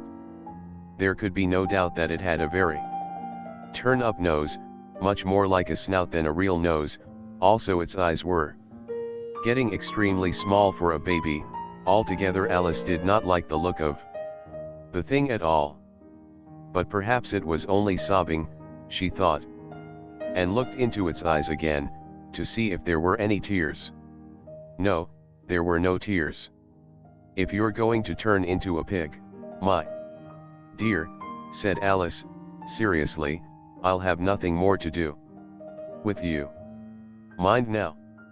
The poor little thing sobbed again, or grunted, it was impossible to say which, and they went on for some while in silence. Alice was just beginning to think to herself, now, what am I to do with this creature when I get it home, when it grunted again, so violently, that she looked down into its face in some alarm. This time there could be no mistake about it, it was neither more nor less than a pig, and she felt that it would be quite absurd for her to carry it further. So she set the little creature down, and felt quite relieved to see it trot away quietly into the wood. If it had grown up, she said to herself, it would have made a dreadfully ugly child, but it makes rather a handsome pig, I think. And she began thinking over other children she knew, who might do very well as pigs, and was just saying to herself, if one only knew the right way to change them when she was a little startled by seeing the Cheshire Cat sitting on a bough of a tree a few yards off. The cat only grinned when it saw Alice.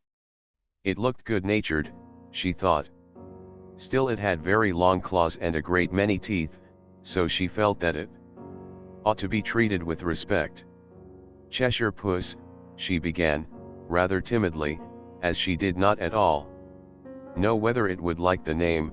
However, it only grinned a little wider. Come, it's pleased so far, thought Alice, and she went on.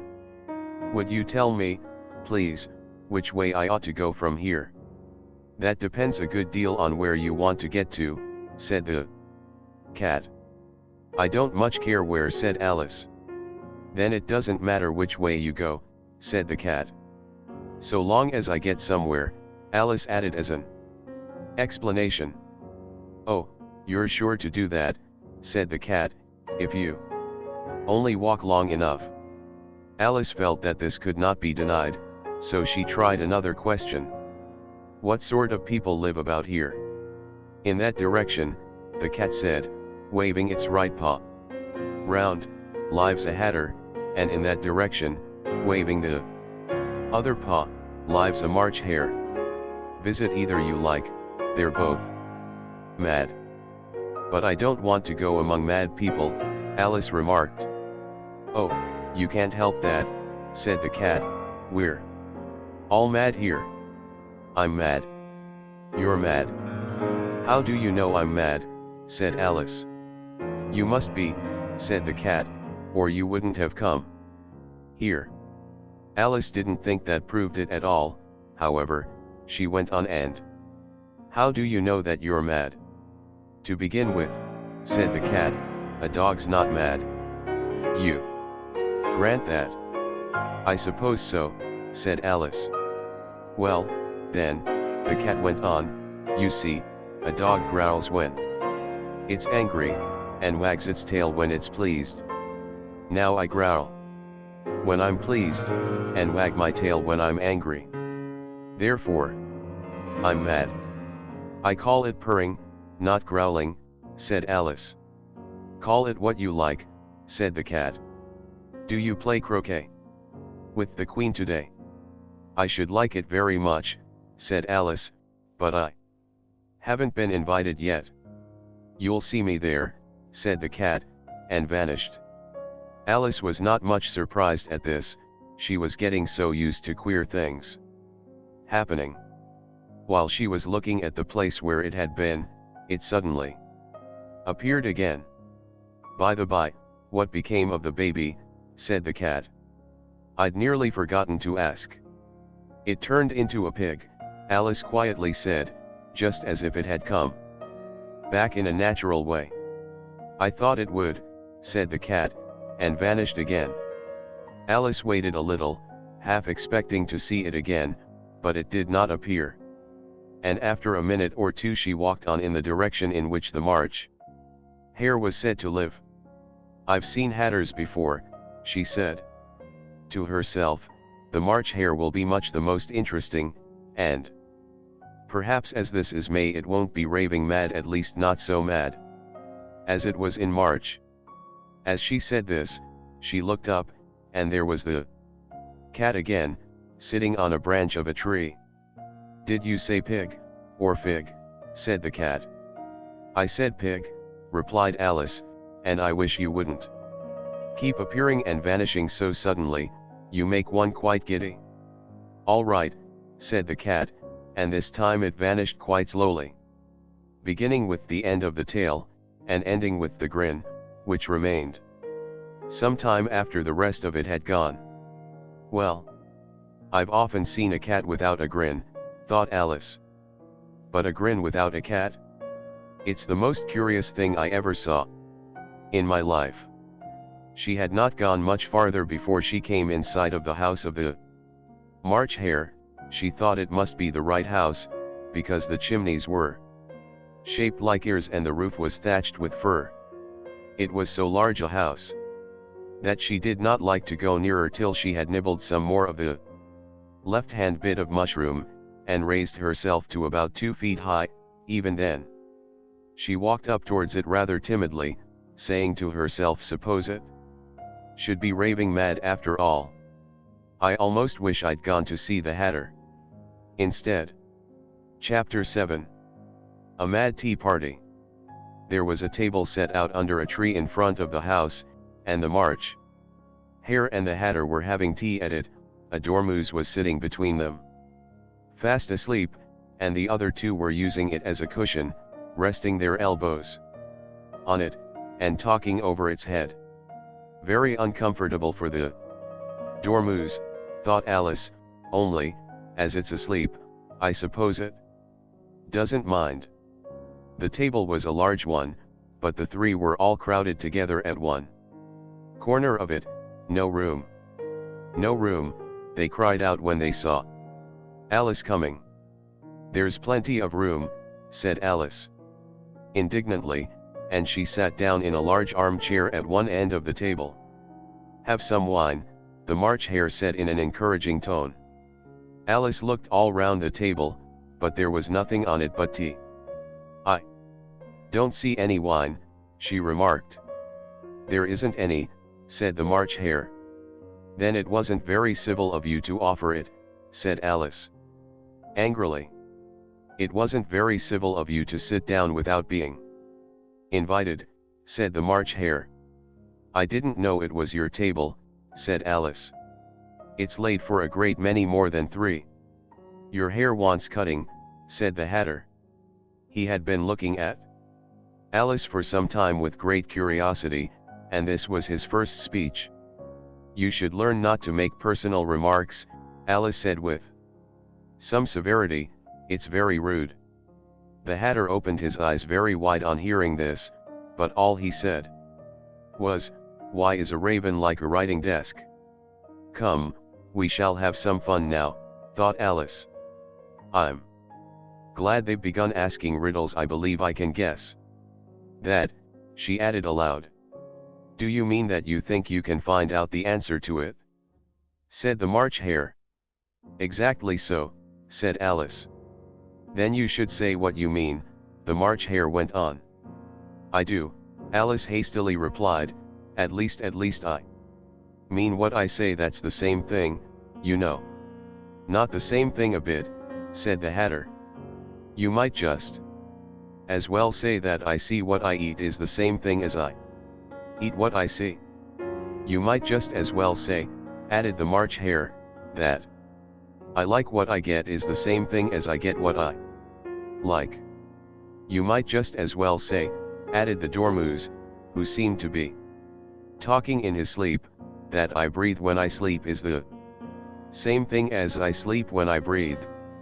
It is the same thing with you, said the Hatter, and here the conversation dropped, and the party sat silent for a minute, while Alice thought over all she could remember about ravens and writing desks, which wasn't much. The Hatter was the first to break the silence. What day of the month is it? He said, turning to Alice. He had taken his watch out of his pocket and was looking at it uneasily, shaking it every now and then, and holding it to his ear. Alice considered a little, and then said the fourth. 2 days wrong, sighed the Hatter. I told you butter wouldn't suit the works, he added, looking angrily at the March Hare. It was the best butter, the March Hare meekly replied. Yes, but some crumbs must have got in as well, the Hatter grumbled. You shouldn't have put it in with the bread knife. The March Hare took the watch and looked at it gloomily, then he dipped it into his cup of tea, and looked at it again, but he could think of nothing better to say than his first remark, it was the best butter, you know. Alice had been looking over his shoulder with some curiosity. What a funny watch, she remarked. It tells the day of the month, and doesn't tell what o'clock it is. Why should it? Muttered the Hatter. Does your watch tell you what year it is? Of course not, Alice replied very readily, but that's because it stays the same year for such a long time together. Which is just the case with mine, said the Hatter. Alice felt dreadfully puzzled. The Hatter's remark seemed to have no sort of meaning in it, and yet it was certainly English. I don't quite understand you, she said, as politely as she could. "The Dormouse is asleep again," said the Hatter, and he poured a little hot tea upon its nose. The Dormouse shook its head impatiently, and said, without opening its eyes, of course, just what I was going to remark myself." "Have you guessed the riddle yet?" the Hatter said, turning to Alice again. "No, I give it up," Alice replied. "What's the answer?" "I haven't the slightest idea," said the Hatter. "Nor I," said the March Hare. Alice sighed wearily. "I think you might do something better with the time," she said, "than waste it in asking riddles that have no answers." "If you knew time as well as I do," said the Hatter, "you wouldn't talk about wasting it. It's him." "I don't know what you mean," said Alice. "Of course you don't," the Hatter said, tossing his head contemptuously. "I dare say you never even spoke to time."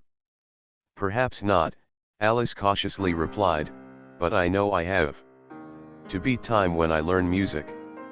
"Ah, that accounts for it," said the Hatter. "He won't stand beating. Now, if you only kept on good terms with him, he'd do almost anything you liked with the clock. For instance, suppose it were 9 o'clock in the morning, just time to begin lessons, you'd only have to whisper a hint to time, and round goes the clock in a twinkling. 1:30, time for dinner." "I only wish it was," the March Hare said to itself in a whisper. "That would be grand, certainly," said Alice thoughtfully. "But then I shouldn't be hungry for it, you know." "Not at first, perhaps," said the Hatter, "but you could keep it to 1:30 as long as you liked." "Is that the way you manage?" Alice asked. The Hatter shook his head mournfully. "Not I," he replied. "We quarreled last March just before he went mad, you know," pointing with his teaspoon at the March Hare. "It was at the great concert given by the Queen of Hearts, and I had to sing 'Twinkle, twinkle, little bat.' How I wonder what you're at. You know the song, perhaps?" "I've heard something like it," said Alice. "It goes on, you know," the Hatter continued, "in this way. Up above the world you fly, like a tea tray in the sky. Twinkle, twinkle." Here the Dormouse shook itself, and began singing in its sleep. Twinkle, twinkle, twinkle, twinkle, and went on so long that they had to pinch it to make it stop. "Well, I'd hardly finished the first verse," said the Hatter, when the Queen jumped up and bawled out, "He's murdering the time. Off with his head." "How dreadfully savage," exclaimed Alice. "And ever since that," the Hatter went on in a mournful tone, "he won't do a thing I ask. It's always 6 o'clock. Now." A bright idea came into Alice's head. "Is that the reason so many tea things are put out here?" she asked. "Yes, that's it," said the Hatter with a sigh. "It's always tea time, and we've no time to wash the things between whiles." "Then you keep moving round, I suppose," said Alice. "Exactly so," said the Hatter, "as the things get used up." "But what happens when you come to the beginning again?" Alice ventured to ask. "Suppose we change the subject," the March Hare interrupted, yawning. "I'm getting tired of this. I vote the young lady tells us a story." "I'm afraid I don't know one," said Alice, rather alarmed at the proposal. "Then the Dormouse shall," they both cried. "Wake up, Dormouse!" And they pinched it on both sides at once. The Dormouse slowly opened his eyes. "I wasn't asleep," he said in a hoarse, feeble voice. "I heard every word you fellows were saying." "Tell us a story," said the March Hare. "Yes, please do," pleaded Alice. "And be quick about it," added the Hatter, "or you'll Be asleep again before it's done. Once upon a time there were 3 little sisters, the Dormouse. Began in a great hurry, and their names were Elsie, Lacey, and Tilly. And they lived at the bottom of a well. What did they live on? Said Alice, who always took a great interest in questions of eating and drinking. They lived on treacle, said the Dormouse, after thinking a minute or two. They couldn't have done that, you know, Alice gently remarked. They'd have been ill. So they were, said the Dormouse, very ill. Alice tried to fancy to herself what such an extraordinary ways of living would be like, but it puzzled her too much, so she went on, but why did they live at the bottom of a well? Take some more tea, the March Hare said to Alice, very earnestly. I've had nothing yet, Alice replied in an offended tone. So I can't take more. You mean you can't take less, said the Hatter. It's very easy to take more than nothing. Nobody asked your opinion, said Alice. Who's making personal remarks now? The Hatter asked triumphantly. Alice did not quite know what to say to this, so she helped herself to some tea and bread and butter, and then turned to the Dormouse, and repeated her question. Why did they live at the bottom of a well? The Dormouse again took a minute or two to think about it, and then said, it was a treacle well. There's no such thing. Alice was beginning very angrily. But the Hatter and the March Hare went sh, and the Dormouse sulkily remarked, if you can't be civil, you'd better finish the story for yourself. No, please go on. Alice said very humbly, I won't interrupt again. I dare say there may be one. One, indeed, said the Dormouse indignantly. However, he consented to go on. And so these 3 little sisters, they were learning to draw, you know. What did they draw? Said Alice, quite forgetting her promise. Treacle, said the Dormouse, without considering at all this time. I want a clean cup, interrupted the Hatter, let's all move one place on. He moved on as he spoke, and the Dormouse followed him. The March Hare moved into the Dormouse's place, and Alice rather unwillingly took the place of the March Hare. The Hatter was the only one who got any advantage from the change, and Alice was a good deal worse off than before, as the March Hare had just upset the milk jug into his plate. Alice did not wish to offend the Dormouse again, so she began very cautiously.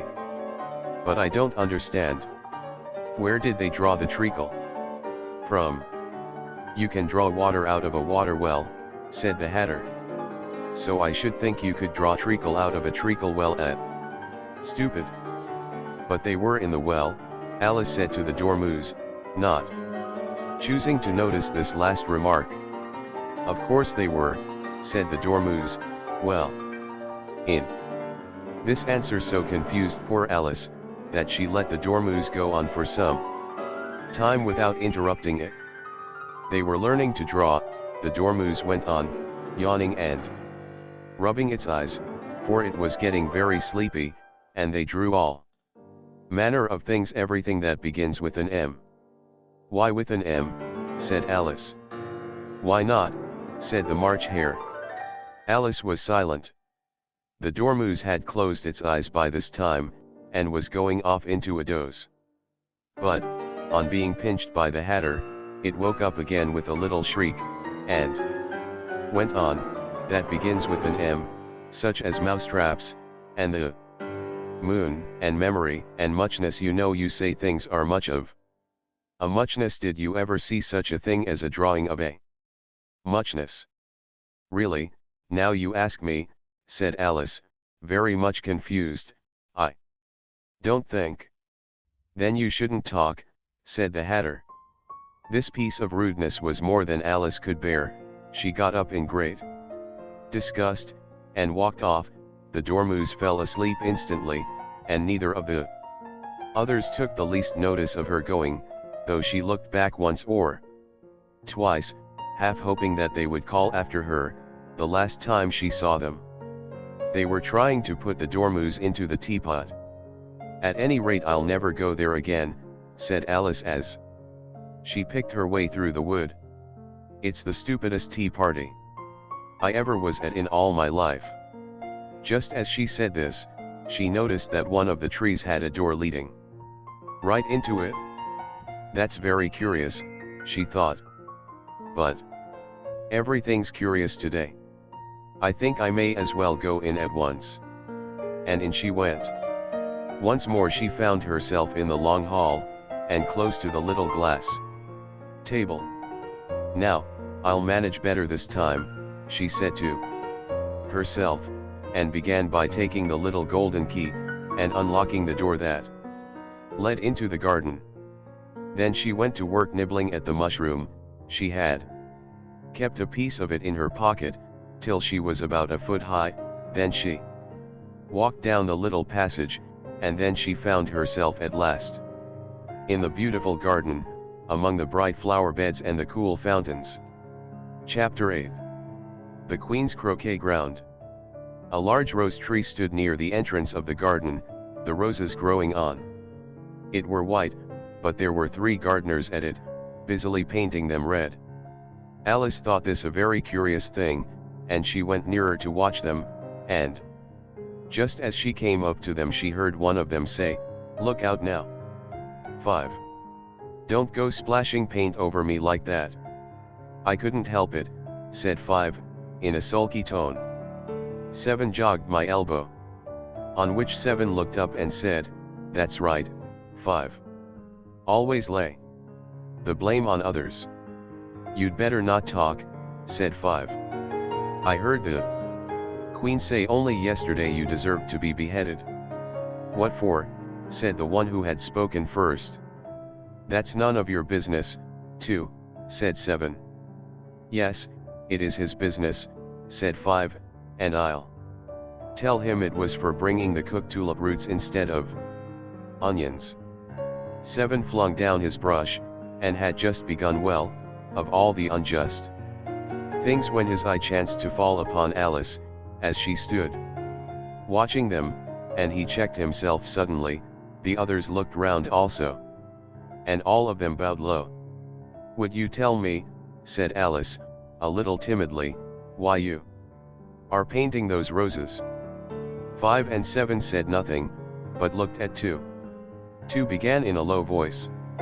"Why, the fact is, you see, miss, this here ought to have been a red rose tree, and we put a white one in by mistake, and if the Queen was to find it out, we should all have our heads cut off, you know. So you see, miss, we're doing our best, afore she comes, to." At this moment 5, who had been anxiously looking across the garden, called out, "The Queen! The Queen!"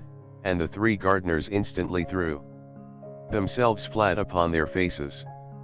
There was a sound of many footsteps, and Alice looked round, eager to see the Queen. First came 10 soldiers carrying clubs. These were all shaped like the 3 gardeners, oblong and flat, with their hands and feet at the corners. Next the 10 courtiers. These were ornamented all over with diamonds, and walked 2 and 2, as the soldiers did. After these came the royal children. There were 10 of them, and the little dears came jumping merrily along hand in hand, in couples. They were all ornamented with hearts. Next came the guests, mostly kings and queens, and among them Alice recognized the White Rabbit. It was talking in a hurried, nervous manner, smiling at everything that was said, and went by without noticing her. Then followed the Knave of Hearts, carrying the king's crown on a crimson velvet cushion, and, last of all this grand procession, came the King and Queen of Hearts.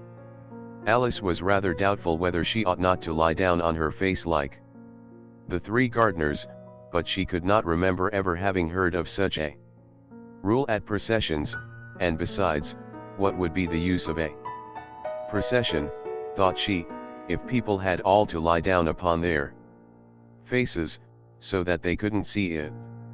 So she stood still where she was, and waited. When the procession came opposite to Alice, they all stopped and looked at her. And the Queen said severely, "Who is this?" She said it to the Knave of Hearts, who only bowed and smiled in reply. "Idiot," said the Queen, tossing her head impatiently, and, turning to Alice, she went on, "What's your name, child?" "My name is Alice, so please your Majesty," said Alice very politely, but she added, to herself, "Why, they're only a pack of cards, after all. I needn't be afraid of them." "And who are these?" said the Queen, pointing to the 3 gardeners who were lying round the rose tree, for, you see, as they were lying on their faces, and the pattern on their backs was the same as the rest of the pack, she could not tell whether they were gardeners, or soldiers, or courtiers, or 3 of her own children. "How should I know?" said Alice, surprised at her own courage. "It's no business of mine." The Queen turned crimson with fury, and, after glaring at her for a moment like a wild beast, screamed off with her head off. "Nonsense," said Alice, very loudly and decidedly, and the Queen was silent. The King laid his hand upon her arm, and timidly said, "Consider, my dear. She is only a child." The Queen turned angrily away from him, and said to the Knave, "Turn them over." The Knave did so, very carefully, with one foot. "Get up," said the Queen, in a shrill, loud voice, and the 3 gardeners instantly jumped up, and began bowing to the King, the Queen, the royal children, and everybody else. "Leave off that," screamed the Queen. "You make me giddy." And then, turning to the rose tree, she went on, "What have you been doing here?" "May it please your Majesty," said 2, in a very humble tone, going down on one knee as he spoke, "we were trying." "I see," said the Queen, who had meanwhile been examining the roses. "Off with their heads," and the procession moved on, 3 of the soldiers remaining behind to execute the unfortunate gardeners, who ran to Alice for protection. "You shan't be beheaded," said Alice, and she put them into a large flower pot that stood near. The 3 soldiers wandered about for a minute or 2, looking for them, and then quietly marched off after the others. "Are their heads off?" shouted the Queen. "Their heads are gone, if it please your Majesty," the soldiers shouted in reply. "That's right," shouted the Queen. "Can you play croquet?" The soldiers were silent, and looked at Alice, as the question was evidently meant for her. "Yes," shouted Alice. "Come on, then," roared the Queen, and Alice joined the procession, wondering very much what would happen next. It's a very fine day," said a timid voice at her side. She was walking by the White Rabbit, who was peeping anxiously into her face. "Very," said Alice, "where's the Duchess?" "Hush! Hush!" said the Rabbit in a low, hurried tone. He looked anxiously over his shoulder as he spoke, and then raised himself upon tiptoe, put his mouth close to her ear, and whispered, "She's under sentence of execution." "What for?" said Alice. "Did you say what a pity?" the Rabbit asked. "No, I didn't," said Alice, "I don't think it's at all a pity. I said what for." "She boxed the Queen's ears," the Rabbit began. Alice gave a little scream of laughter. "Oh, hush," the Rabbit whispered in a frightened tone. "The Queen will hear you. You see, she came rather late," and the Queen said. "Get to your places," shouted the Queen in a voice of thunder, and people began running about in all directions, tumbling up against each other. However, they got settled down in a minute or two, and the game began. Alice thought she had never seen such a curious croquet ground in her life. It was all ridges and furrows, the balls were live hedgehogs, the mallets live flamingos, and the soldiers had to double themselves up and to stand on their hands and feet, to make the arches. The chief difficulty Alice found at first was in managing her flamingo. She succeeded in getting its body tucked away, comfortably enough, under her arm, with its legs hanging down, but generally, just as she had got its neck nicely straightened out, and was going to give the hedgehog a blow with its head, it would twist itself round and look up in her face, with such a puzzled expression that she could not help bursting out laughing, and when she had got its head down, and was going to begin again, it was very provoking to find that the hedgehog had unrolled itself, and was in the act of crawling away. Besides all this, there was generally a ridge or furrow in the way wherever she wanted to send the hedgehog to, and, as the doubled-up soldiers were always getting up and walking off to other parts of the ground, Alice soon came to the conclusion that it was a very difficult game indeed. The players all played at once without waiting for turns, quarreling all the while, and fighting for the hedgehogs, and in a very short time the queen was in a furious passion, and went stamping about, and shouting off with his head, or off with her head, about once in a minute. Alice began to feel very uneasy. To be sure, she had not as yet had any dispute with the queen, but she knew that it might happen any minute, and then, thought she, what would become of me? They're dreadfully fond of beheading people here.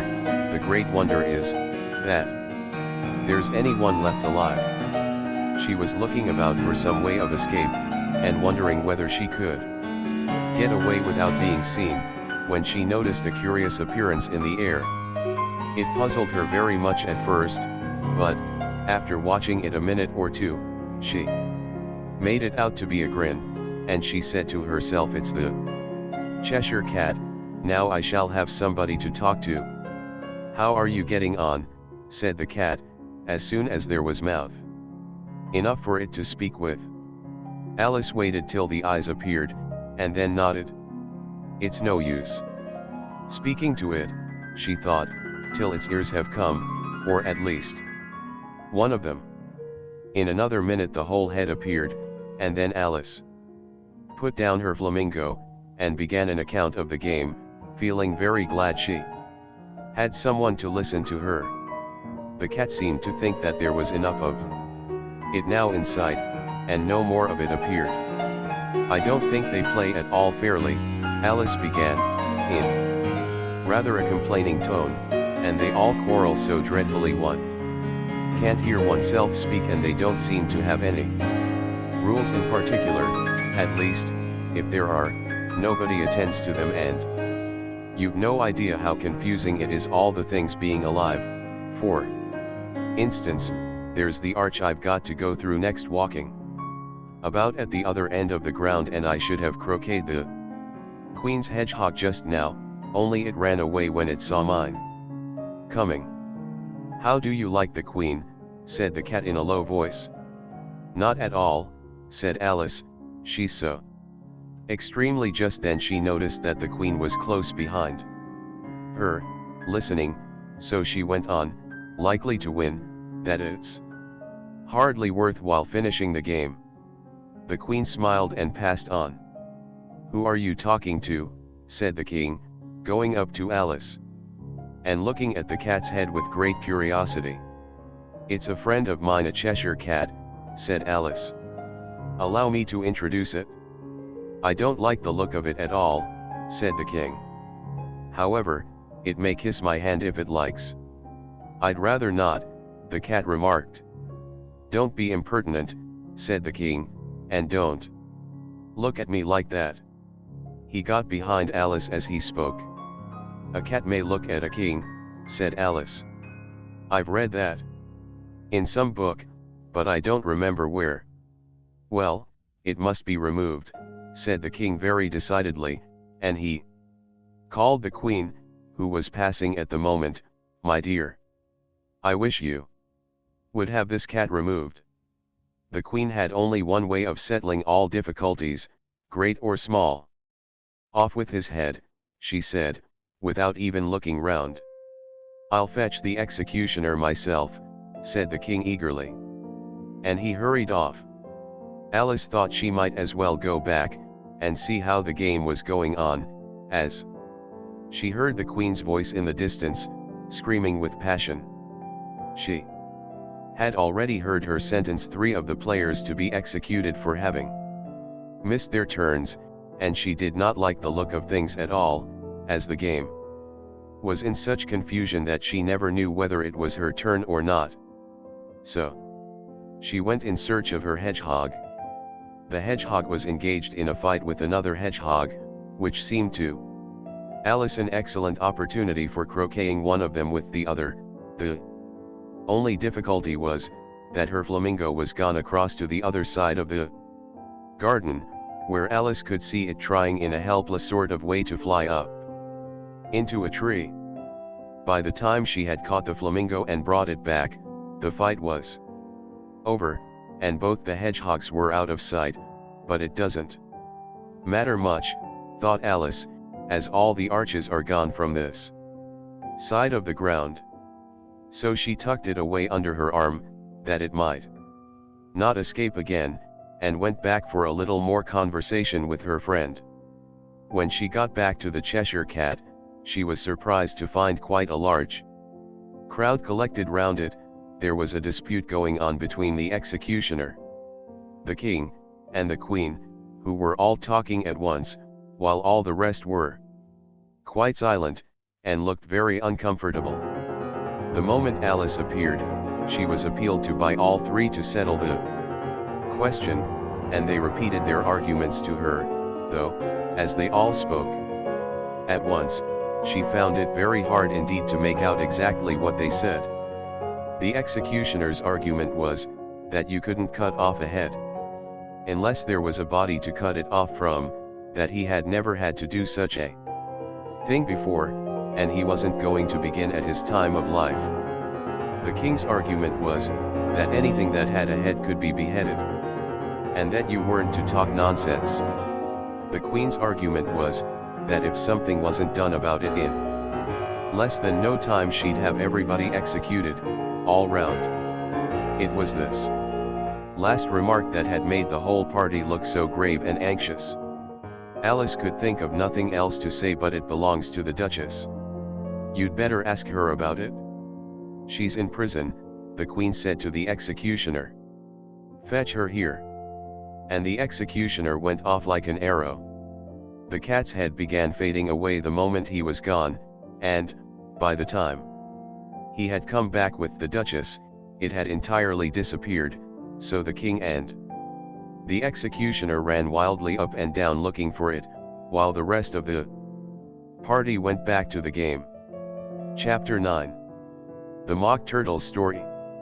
You can't think how glad I am to see you again, you dear old thing, said the Duchess, as she tucked her arm affectionately into Alice's, and they walked off together.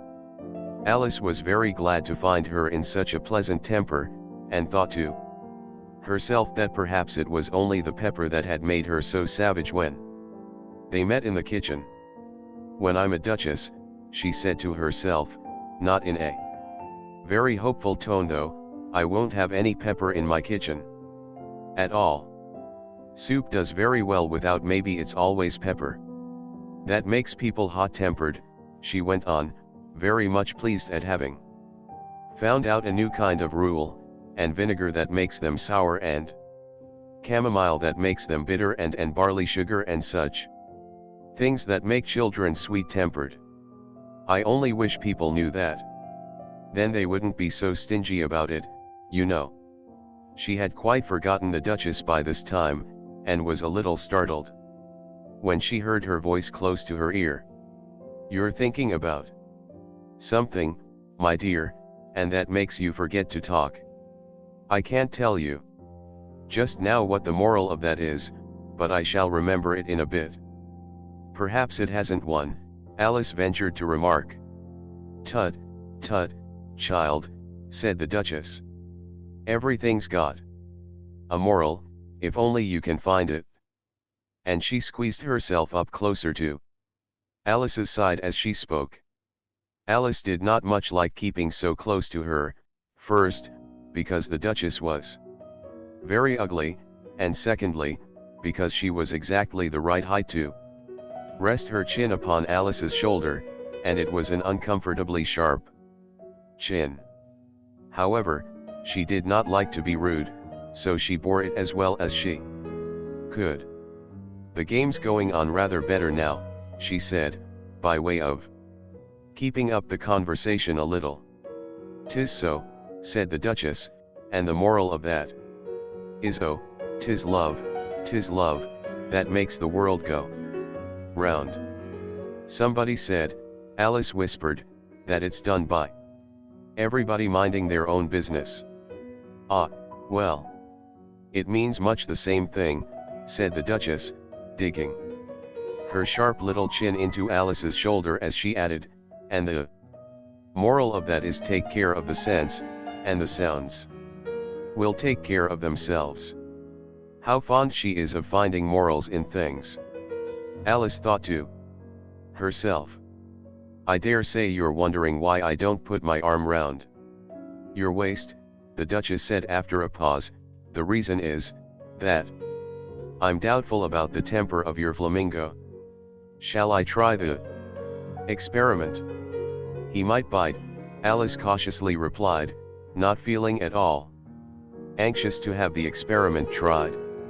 Very true, said the Duchess, flamingos and mustard both bite. And the moral of that is birds of a feather flock together. Only mustard isn't a bird, Alice remarked. Right, as usual, said the Duchess, what a clear way you have of putting things. It's a mineral, I think, said Alice. Of course it is, said the Duchess, who seemed ready to agree to everything that Alice said. There's a large mustard mine near here. And the moral of that is the more there is of mine, the less there is of yours. Oh, I know, exclaimed Alice, who had not attended to this last remark, it's a vegetable. It doesn't look like one, but it is. I quite agree with you, said the Duchess, and the moral of that is be what you would seem to be, or if you'd like it put more simply, never imagine yourself not to be otherwise than what it might appear to others that what you were or might have been was not otherwise than what you had been would have appeared to them to be otherwise. I think I should understand that better, Alice said very politely, if I had it written down, but I can't quite follow it as you say it. That's nothing to what I could say if I chose, the Duchess replied, in a pleased tone. Pray don't trouble yourself to say it any longer than that, said Alice. Oh, don't talk about trouble, said the Duchess. I make you a present of everything I've said as yet. A cheap sort of present, thought Alice. I'm glad they don't give birthday presents like that. But she did not venture to say it out loud. Thinking again, the Duchess asked, with another dig of her sharp little chin. I've a right to think, said Alice sharply, for she was beginning to feel a little worried. Just about as much right, said the Duchess, as pigs have to fly, and the M. But here, to Alice's great surprise, the Duchess's voice died away. Even in the middle of her favorite word moral, and the arm that was linked into hers began to tremble. Alice looked up, and there stood the Queen in front of them, with her arms folded, frowning like a thunderstorm. A fine day, Your Majesty, the Duchess began in a low, weak voice. Now, I give you fair warning, shouted the Queen, stamping on the Ground as she spoke, either you or your head must be off, and that in about half no time. Take your choice. The Duchess took her choice, and was gone in a moment. Let's go on with the game, the Queen said to Alice, and Alice was too much frightened to say a word, but slowly followed her back to the croquet ground. The other guests had taken advantage of the Queen's absence, and were resting in the shade. However, the moment they saw her, they hurried back to the game, the Queen merely remarking that a moment's delay would cost them their lives. All the time they were playing, the Queen never left off quarreling with the other players, and shouting "off with his head," or "off with her head." Those whom she sentenced were taken into custody by the soldiers, who of course had to leave off being archers to do this, so that by the end of half an hour or so there were no archers left, and all the players, except the King, the Queen, and Alice, were in custody and under sentence of execution. Then the Queen left off, quite out of breath, and said to Alice, "Have you seen the Mock Turtle yet?" "No," said Alice. "I don't even know what a Mock Turtle is." "It's the thing Mock Turtle soup is made from," said the Queen. "I never saw one, or heard of one," said Alice. "Come on, then," said the Queen, "and he shall tell you his history." As they walked off together, Alice heard the King say in a low voice, to the company generally, "You are all pardoned. Come." "That's a good thing," she said to herself, for she had felt quite unhappy at the number of executions the Queen had ordered. They very soon came upon a griffin, lying fast asleep in the sun. If you don't know what a griffin is, look at the picture. "Up, lazy thing," said the Queen, "and take this young lady to see the Mock Turtle, and to hear his history. I must go back and see after some executions I have ordered," and she walked off, leaving Alice alone with the griffin. Alice did not quite like the look of the creature, but on the whole she thought it would be quite as safe to stay with it as to go after that savage Queen, so she waited. The griffin sat up and rubbed its eyes, then it watched the Queen till she was out of sight, then it chuckled. "What fun," said the griffin, half to itself, half to Alice. "What is the fun?" said Alice. "Why, she," said the griffin. "It's all her fancy, that they never executes nobody, you know. Come on." "Everybody says come on, here," thought Alice, as she went slowly after it. "I never was so ordered about in all my life. Never." They had not gone far before they saw the Mock Turtle in the distance, sitting sad and lonely on a little ledge of rock, and, as they came nearer, Alice could hear him sighing as if his heart would break. She pitied him deeply. "What is his sorrow?"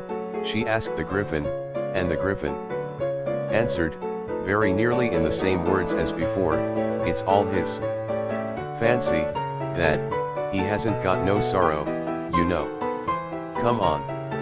So they went up to the Mock Turtle, who looked at them with large eyes full of tears, but said nothing. "This here young lady," said the griffin, "she wants for to know your history, she do." "I'll tell it her," said the Mock Turtle in a deep, hollow tone. "Sit down, both of you, and don't speak a word till I've finished." So they sat down, and nobody spoke for some minutes. Alice thought to herself, "I don't see how he can ever finish, if he doesn't begin." But she waited patiently. "Once," said the Mock Turtle at last, with a deep sigh, "I was a real turtle." These words were followed by a very long silence, broken only by an occasional exclamation of "HJCKRRH," from the griffin, and the constant heavy sobbing of the Mock Turtle.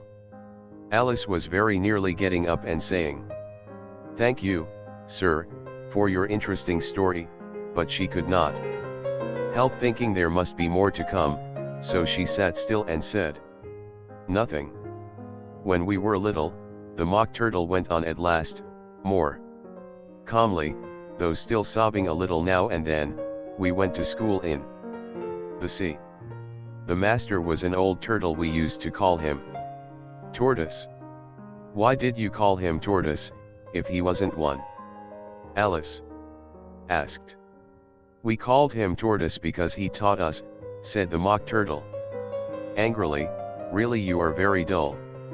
You ought to be ashamed of yourself for asking such a simple question, added the Griffin, and then they both sat silent and looked at poor Alice, who felt ready to sink into the earth. At last the Griffin said to the Mock Turtle, drive on, old fellow. Don't be all day about it, and he went on in these words. Yes, we went to school in the sea, though you mayn't believe it. I never said I didn't, interrupted Alice.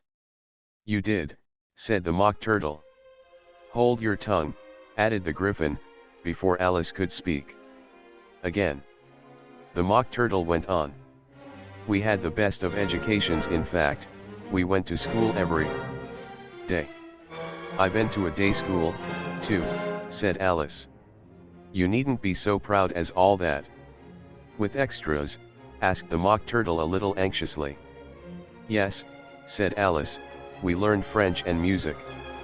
And washing, said the Mock Turtle. Certainly not, said Alice indignantly. Ah, then yours wasn't a really good school, said the Mock Turtle in a tone of great relief.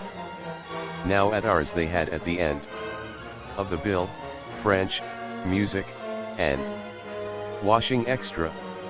You couldn't have wanted it much, said Alice, living at the bottom of the sea. I couldn't afford to learn it, said the Mock Turtle with a sigh.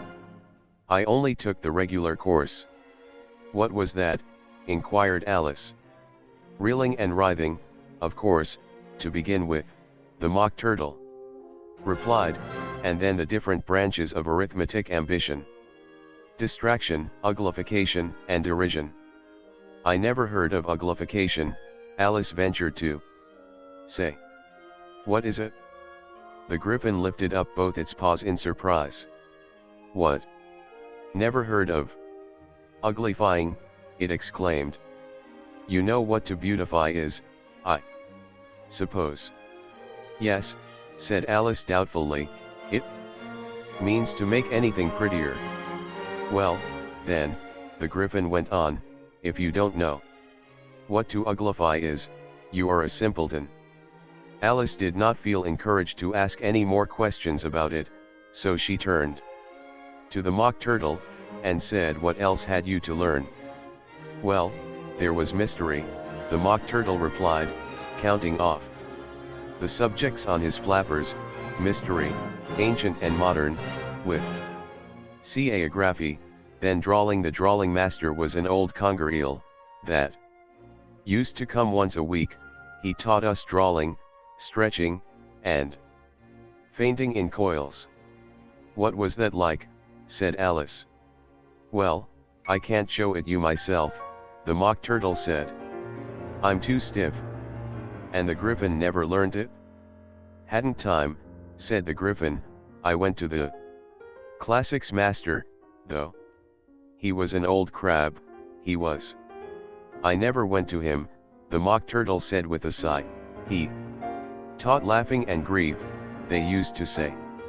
So he did, said the Griffin, sighing in his turn, and both creatures hid their faces in their paws. And how many hours a day did you do lessons? Said Alice, in a hurry to change the subject. 10 hours the first day, said the Mock Turtle, 9 the next, and so on. What a curious plan, exclaimed Alice. That's the reason they're called lessons, the Griffin remarked, because they lesson from day to day.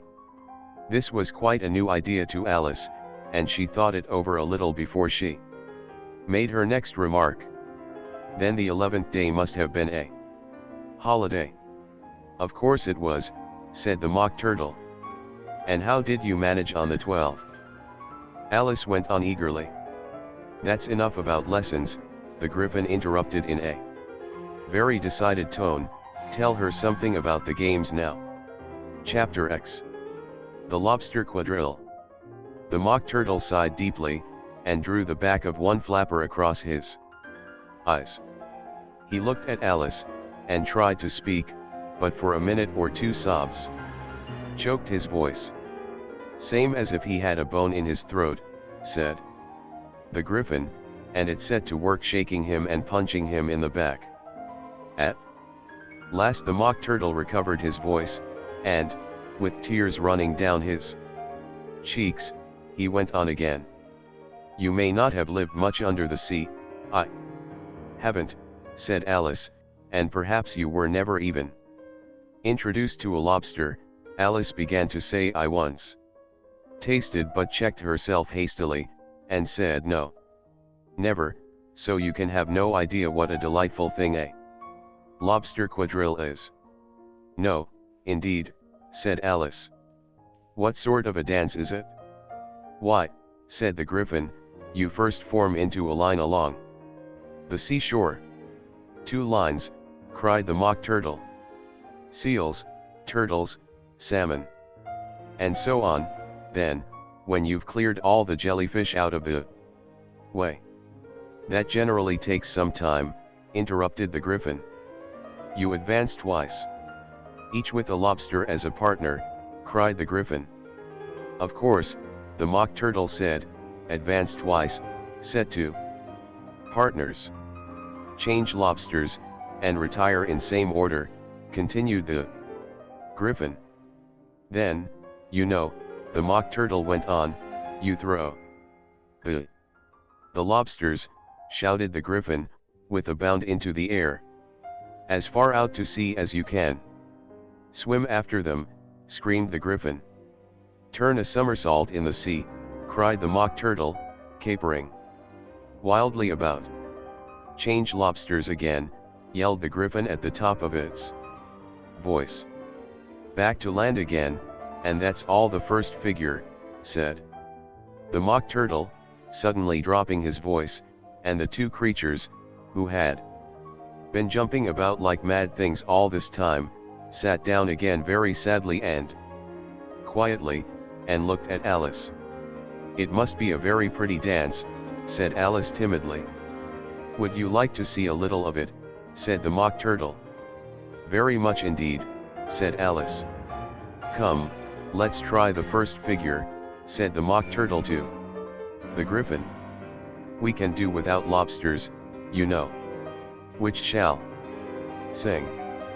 Oh, you sing, said the Gryphon. I've forgotten the words. So they began solemnly dancing round and round Alice, every now and then treading on her toes when they passed too close, and waving their forepaws to mark the time, while the Mock Turtle sang this, very slowly and sadly. Will you walk a little faster, said a whiting to a snail. There's a porpoise close behind us, and he's treading on my tail.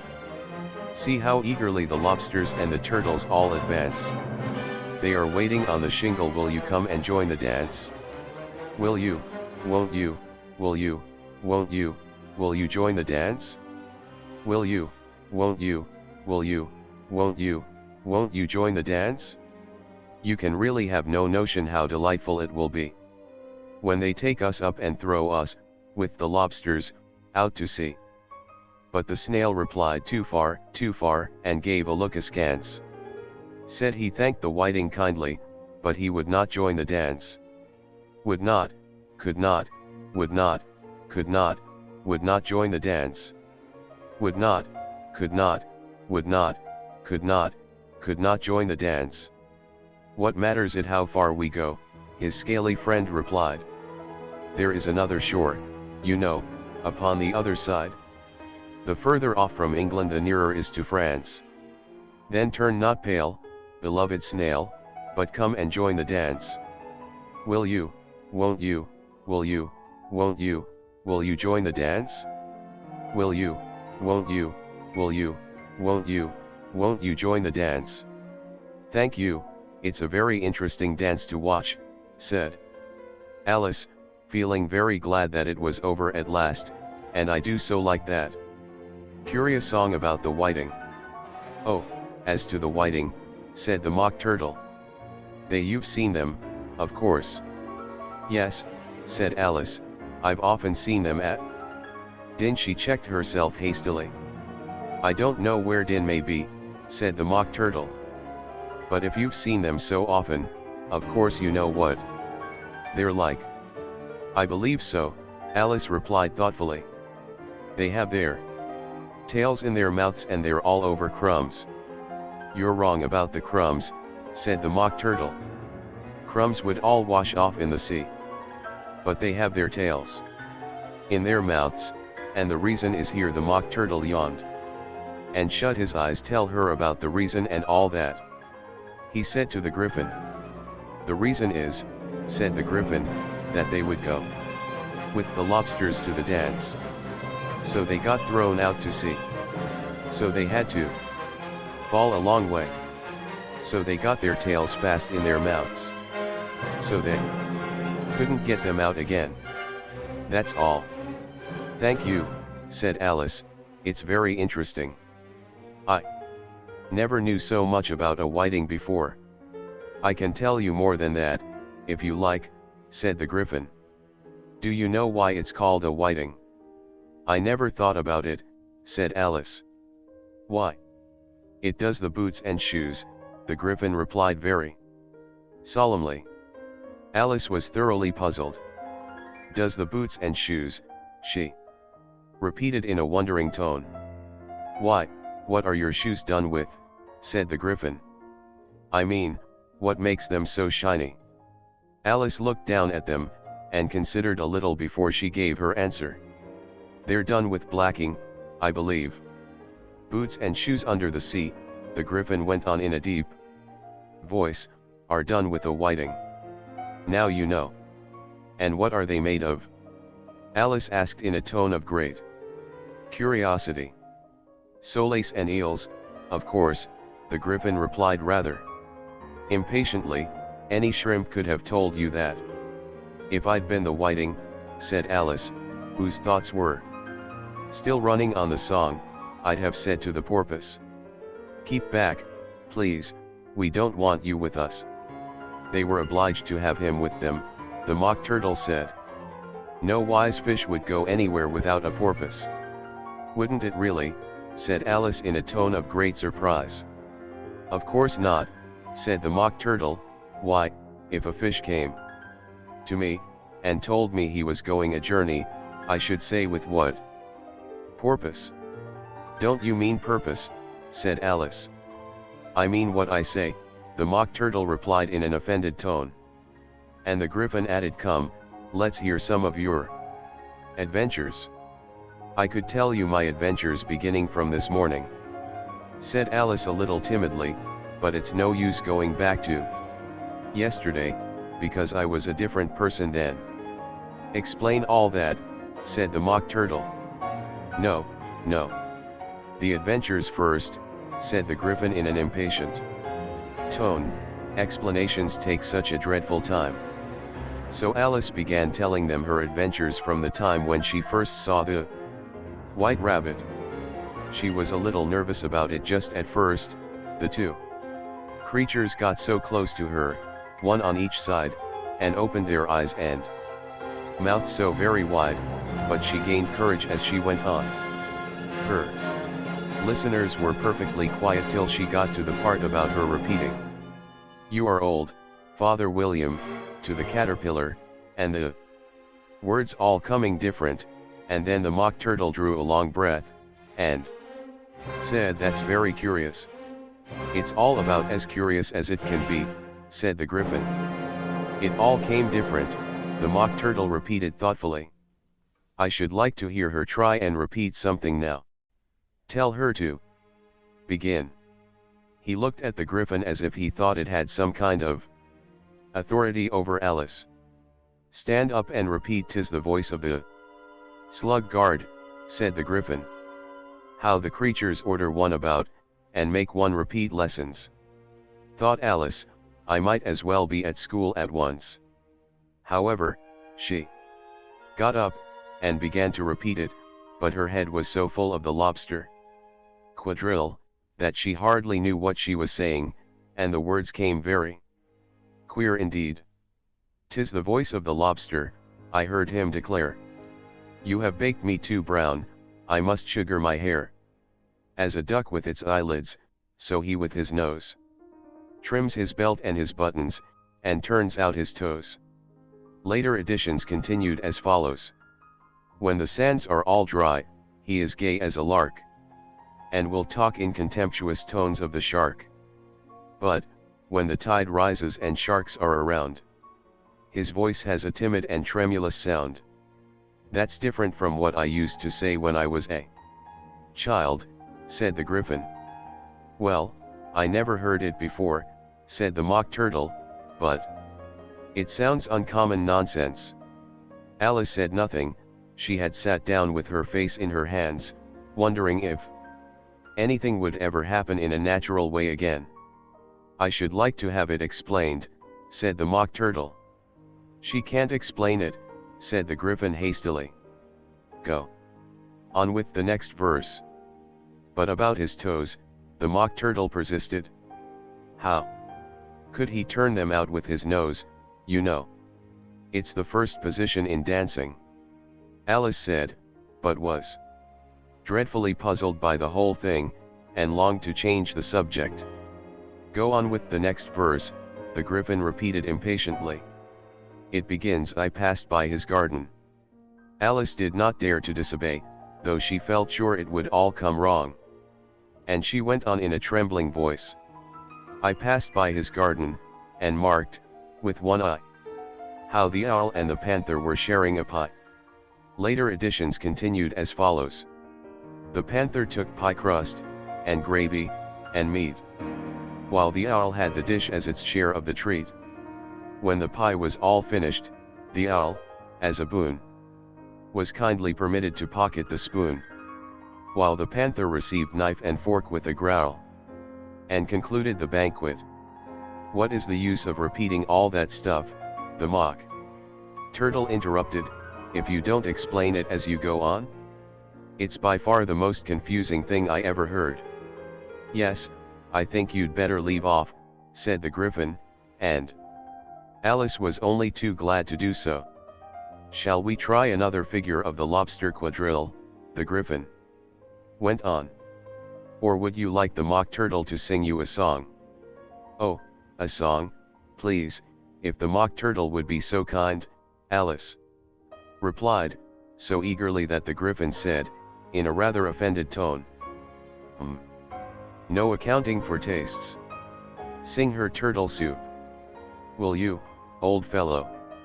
The Mock Turtle sighed deeply, and began, in a voice sometimes choked with sobs, to sing this beautiful soup, so rich and green, waiting in a hot tureen. Who for such dainties would not stoop? Soup of the evening, beautiful soup. Soup of the evening, beautiful soup. Bo-o-a-tea fool su oop. Bo-o-a-tea fool su oop. Su oop of the evening. Beautiful, beautiful soup. Beautiful soup. Who cares for fish, game, or any other dish? Who would not give all else for 2p? Any worth only of beautiful soup? Penny worth only of beautiful soup? Bo-o-a-tea fool su oop. Bo-o-a-tea fool su oop. Su oop of the evening. Beautiful, beautiful soup. Chorus again, cried the Griffin, and the Mock Turtle had just begun to repeat it, when a cry of the trial's beginning was heard in the distance. Come on, cried the Griffin, and, taking Alice by the hand, it hurried off, without waiting for the end of the song. What trial is it? Alice panted as she ran, but the Griffin only answered come on, and ran the faster, while more and more faintly came carried on the breeze that followed them, the melancholy words. Soup of the evening. Beautiful, beautiful soup. Chapter 11. Who stole the tarts? The king and queen of hearts were seated on their throne when they arrived. With a great crowd assembled about them, all sorts of little birds and beasts, as well as the whole pack of cards, the knave was standing before them. In chains, with a soldier on each side to guard him, and near the king was the white rabbit, with a trumpet in one hand, and a scroll of parchment in the other. In the very middle of the court was a table, with a large dish of tarts. Upon it, they looked so good, that it made Alice quite hungry to look at them. I wish they'd get the trial done, she thought, and hand round the refreshments. But there seemed to be no chance of this, so she began looking at everything about her, to pass away the time.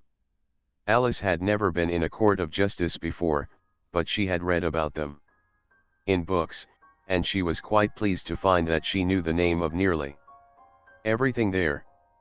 That's the judge, she said to herself, because of his great wig. The judge, by the way, was the king, and as he wore his crown over the wig. Look at the frontispiece if you want to see how he did it. He did not look at all comfortable, and it was certainly not becoming. And that's the jury box, thought Alice, and those 12 creatures, she was obliged to say creatures, you see, because some of them were animals, and some were birds, I suppose. They are the jurors.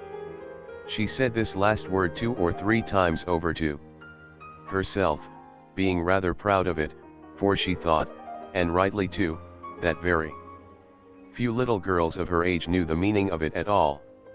However, jurymen would have done just as well. The 12 jurors were all writing very busily on slates. What are they doing? Alice whispered to the Griffin.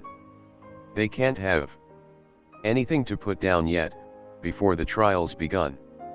They're putting down their names, the Griffin whispered in reply, for fear they should forget them before the end of the trial.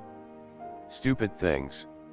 Alice began in a loud, indignant voice, but she stopped hastily, for the white rabbit cried out, silence in the court, and the king put on his spectacles and looked anxiously round, to make out who was talking. Alice could see, as well as if she were looking over their shoulders, that all the jurors were writing down stupid things on their slates, and she could even make out that one of them didn't know how to spell stupid, and that he had to ask his neighbor to tell him. A nice muddle their slates'll be in before the trial's over, thought Alice. One of the jurors had a pencil that squeaked. This, of course, Alice could not stand, and she went round the court and got behind him, and very soon found an opportunity of taking it away. She did it so quickly that the poor little juror, it was Bill, the lizard, could not make out at all what had become of it, so, after hunting all about for it, he was obliged to write with one finger for the rest of the day, and this was of very little use, as it left no mark on the slate. Herald, read the accusation, said the king. On this the white rabbit blew 3 blasts on the trumpet, and then unrolled the parchment scroll, and read as follows. The Queen of Hearts, she made some tarts. All on a summer day. The Knave of Hearts, he stole those tarts, and took them quite away. Consider your verdict, the king said to the jury. Not yet, not yet, the rabbit hastily interrupted. There's a great deal to come before that. Call the first witness, said the king, and the white rabbit blew 3 blasts on the trumpet, and called out, First witness. The first witness was the Hatter. He came in with a teacup in one hand and a piece of bread and butter in the other. I beg pardon, your Majesty, he began, for bringing these in, but I hadn't quite finished my tea when I was sent for. You ought to have finished, said the king. When did you begin? The Hatter looked at the March Hare, who had followed him into the court. Arm in arm with the Dormouse. 14th of March, I think it was, he said. 15th, said the March Hare. 16th, added the Dormouse. Write that down, the king said to the jury, and the jury eagerly wrote down all 3 dates on their slates, and then added them up, and reduced the answer to shillings and pence. Take off your hat, the king said to the Hatter. It isn't mine, said the Hatter. Stolen, the king exclaimed, turning to the jury, who instantly made a memorandum of the fact. I keep them to sell, the Hatter added as an explanation. I've none of my own. I'm a Hatter. Here the queen put on her spectacles, and began staring at the Hatter, who turned pale and fidgeted. Give your evidence, said the king, and don't be nervous, or I'll have you executed on the spot. This did not seem to encourage the witness at all. He kept shifting from one foot to the other, looking uneasily at the queen, and in his confusion he bit a large piece out of his teacup instead of the bread and butter. Just at this moment Alice felt a very curious sensation, which puzzled her a good deal until she made out what it was.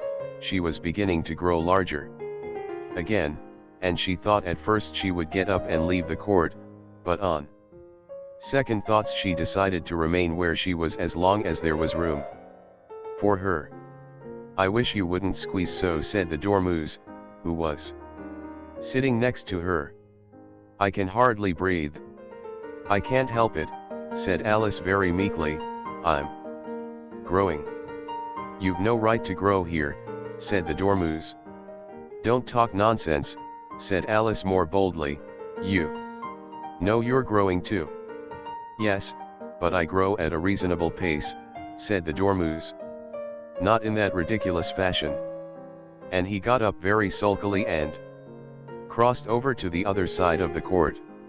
All this time the queen had never left off staring at the Hatter, and, just as the Dormouse crossed the court, she said to one of the officers of the court, bring me the list of the singers in the last concert, on which the wretched Hatter trembled so, that he shook both his shoes off. Give your evidence, the king repeated angrily, or I'll have you executed, whether you're nervous or not. I'm a poor man, your majesty, the Hatter began, in a trembling voice, and I hadn't begun my tea not above a week or so, and what with the bread and butter getting so thin and the twinkling of the tea. The twinkling of the what? Said the king. It began with the tea, the Hatter replied. Of course twinkling begins with a T, said the king sharply. Do you take me for a dunce? Go on. I'm a poor man, the Hatter went on, and most things twinkled after that, only the March Hare said. I didn't, the March Hare interrupted in a great hurry. You did, said the Hatter. I deny it, said the March Hare. He denies it, said the king, leave out that part. Well, at any rate, the Dormouse said, the Hatter went on, looking anxiously round to see if he would deny it too, but the Dormouse denied nothing, being fast asleep. After that, continued the Hatter, I cut some more bread and butter. But what did the Dormouse say? One of the jury asked. That I can't remember, said the Hatter. You must remember, remarked the king, or I'll have you executed. The miserable Hatter dropped his teacup and bread and butter, and went down on one knee. I'm a poor man, your majesty, he began.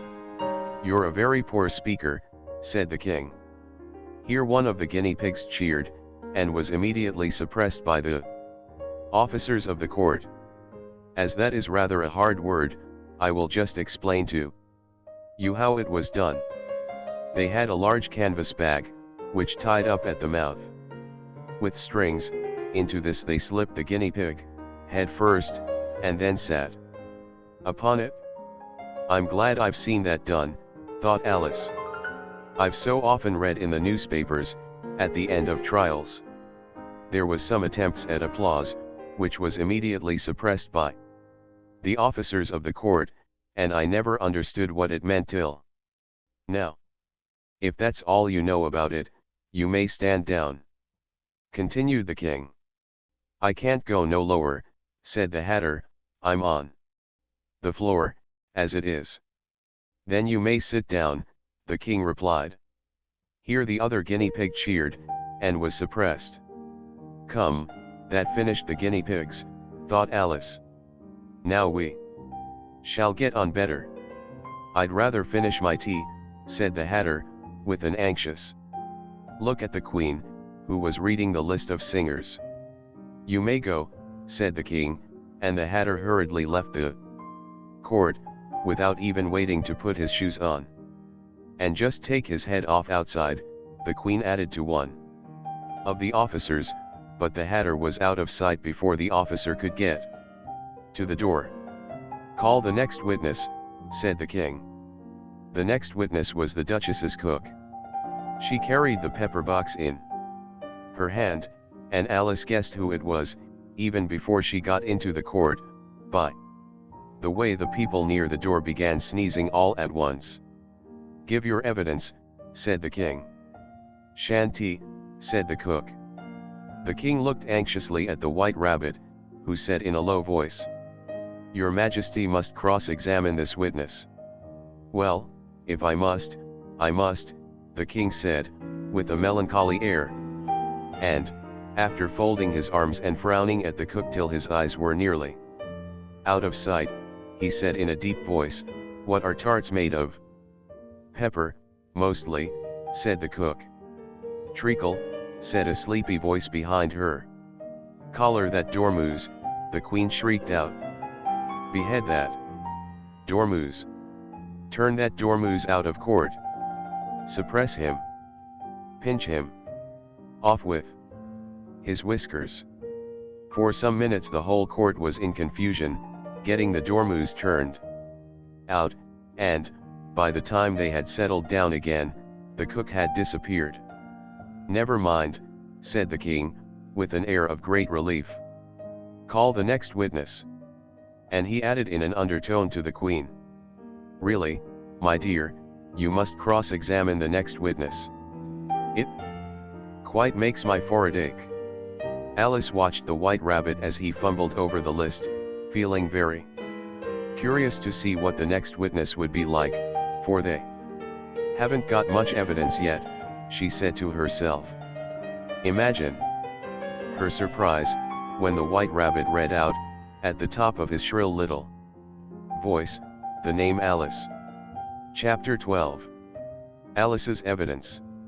Here, cried Alice, quite forgetting in the flurry of the moment how large she had grown in the last few minutes, and she jumped up in such a hurry that she tipped over the jury box with the edge of her skirt, upsetting all the jurymen onto the heads of the crowd below, and there they lay, sprawling about, reminding her very much of a globe of goldfish she had accidentally upset the week before.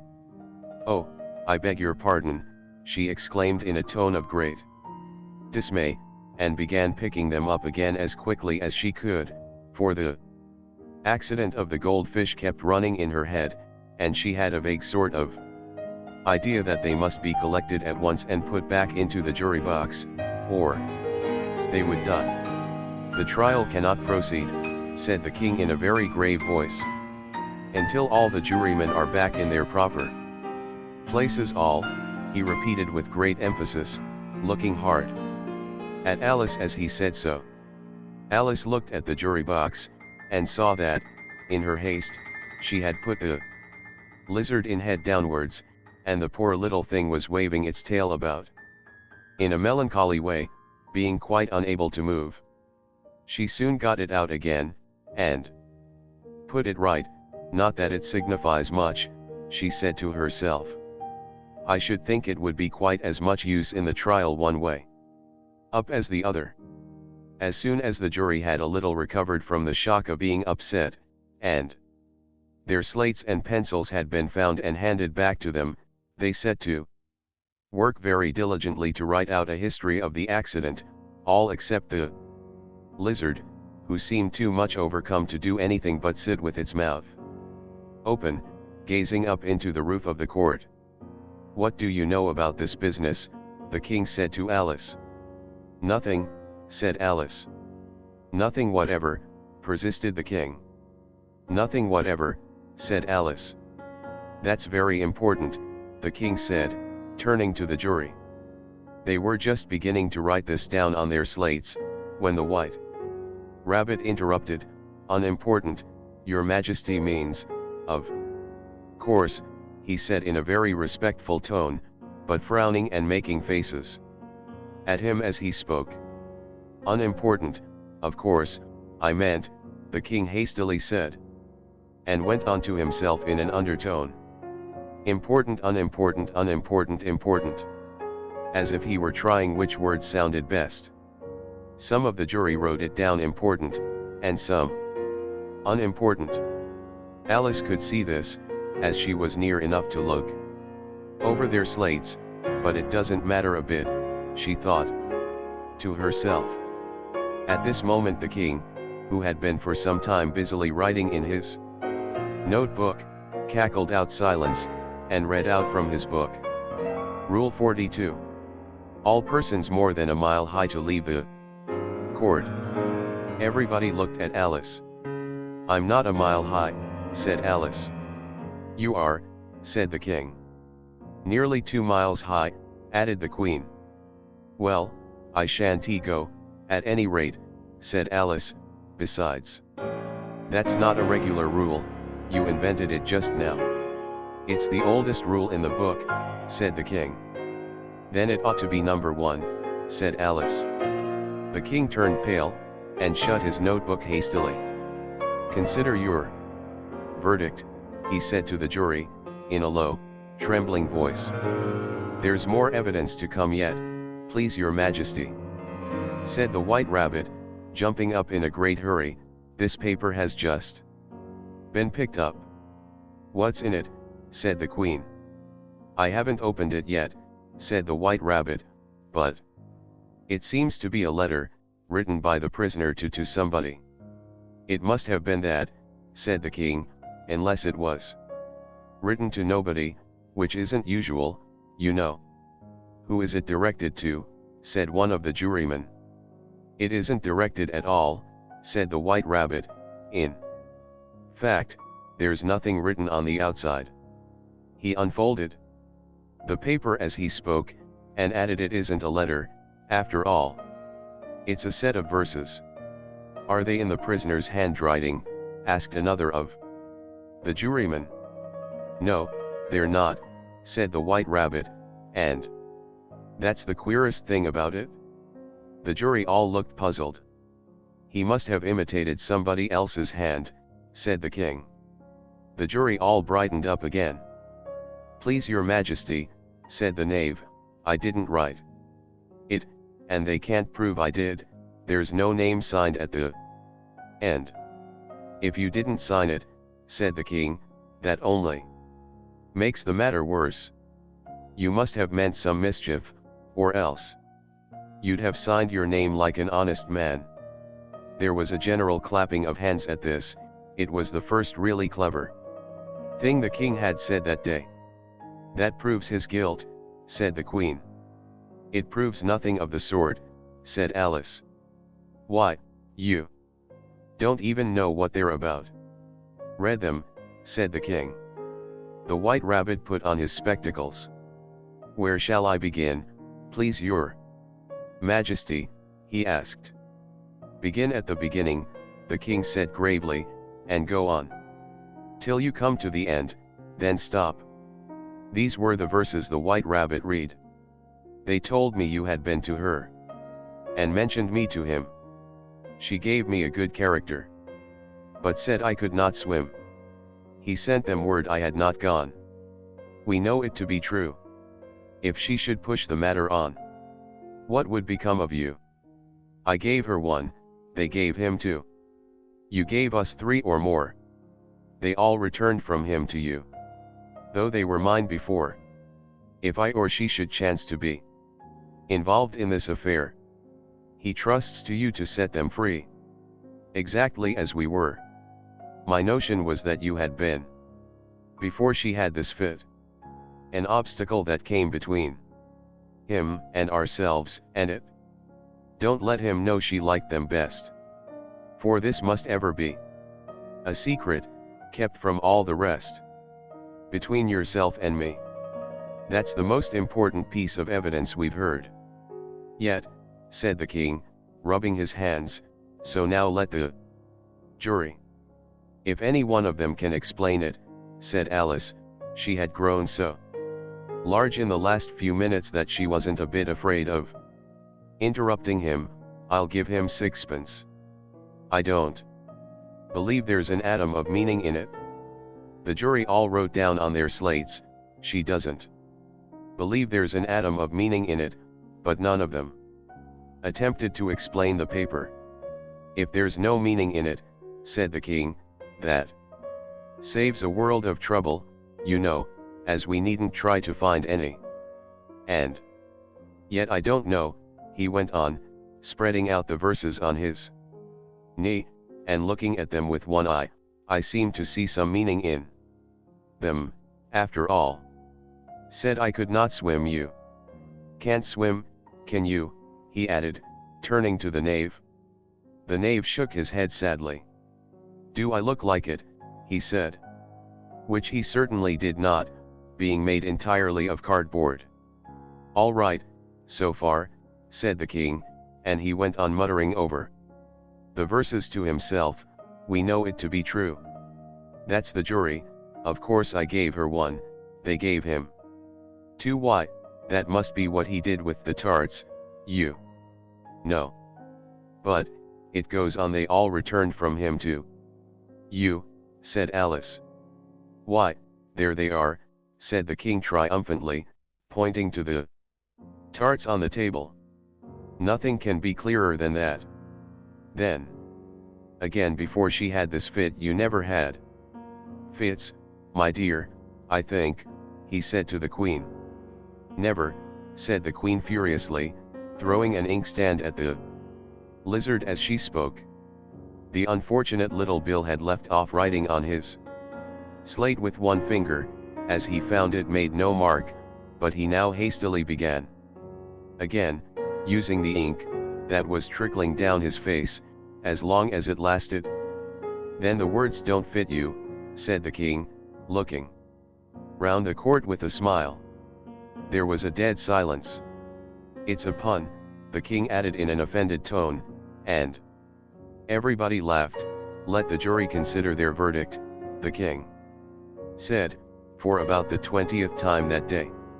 No, no, said the queen. Sentence first, verdict afterwards. Stuff and nonsense, said Alice loudly. The idea of having the sentence first. Hold your tongue, said the queen, turning purple. I won't, said Alice. Off with her head, the queen shouted at the top of her voice. Nobody moved. Who cares for you, said Alice, she had grown to her full size by this time. You're nothing but a pack of cards. At this the whole pack rose up into the air, and came flying down upon her. She gave a little scream, half of fright and half of anger, and tried to beat them off, and found herself lying on the bank, with her head in the lap of her sister, who was gently brushing away some dead leaves that had fluttered down from the trees upon her face. Wake up, Alice dear, said her sister. Why, what a long sleep you've had. Oh, I've had such a curious dream, said Alice, and she told her sister, as well as she could remember them, all these strange adventures of hers that you have just been reading about, and when she had finished, her sister kissed her, and said, it was a curious dream, dear. Certainly, but now run into your tea, it's getting late. So Alice got up and ran off, thinking while she ran, as well she might, what a wonderful dream it had been. But her sister sat still just as she left her, leaning her head on her hand, watching the setting sun, and thinking of little Alice and all her wonderful adventures, till she too began dreaming after a fashion, and this was her dream. First, she dreamed of little Alice herself, and once again the tiny hands were clasped upon her knee, and the bright eager eyes were looking up into hers. She could hear the very tones of her voice, and see that queer little toss of her head to keep back the wandering hair that would always get into her eyes. And still as she listened, or seemed to listen, the whole place around her became alive with the strange creatures of her little sister's dream. The long grass rustled at her feet as the white rabbit hurried by. The frightened mouse splashed his way through the neighboring pool. She could hear the rattle of the teacups as the March Hare and his friends shared their never-ending meal, and the shrill voice of the Queen ordering off her unfortunate guests to execution. Once more the pig baby was sneezing on the Duchess's knee, while plates and dishes crashed around it. Once more the shriek of the griffin, the squeaking of the lizards, slate pencil, and the choking of the suppressed guinea pigs, filled the air, mixed up with the distant sobs of the miserable mock turtle. So she sat on, with closed eyes, and half believed herself in Wonderland, though she knew she had but to open them again, and all would change to dull reality. The grass would be only rustling in the wind, and the pool rippling to the waving of the reeds. The rattling teacups would change to tinkling sheep bells, and the Queen's shrill cries to the voice of the shepherd boy, and the sneeze of the baby, the shriek of the griffin, and all the other queer noises, would change, she knew, to the confused clamour of the busy farmyard, while the lowing of the cattle in the distance would take the place of the mock turtle's heavy sobs.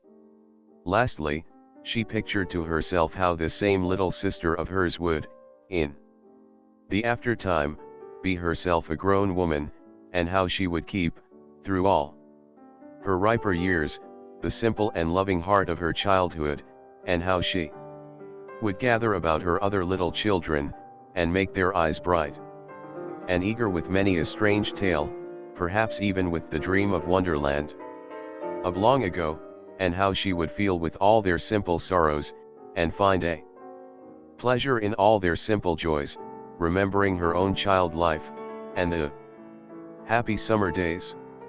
The end. End of the Project Gutenberg ebook Alice's Adventures in Wonderland. Updated editions will replace the previous one. The old editions will be renamed. Creating the works from print editions not protected by U.S. copyright law means that no one owns a United States copyright in these works. So the Foundation, and you, can copy and distribute it in the United States without permission and without paying copyright royalties.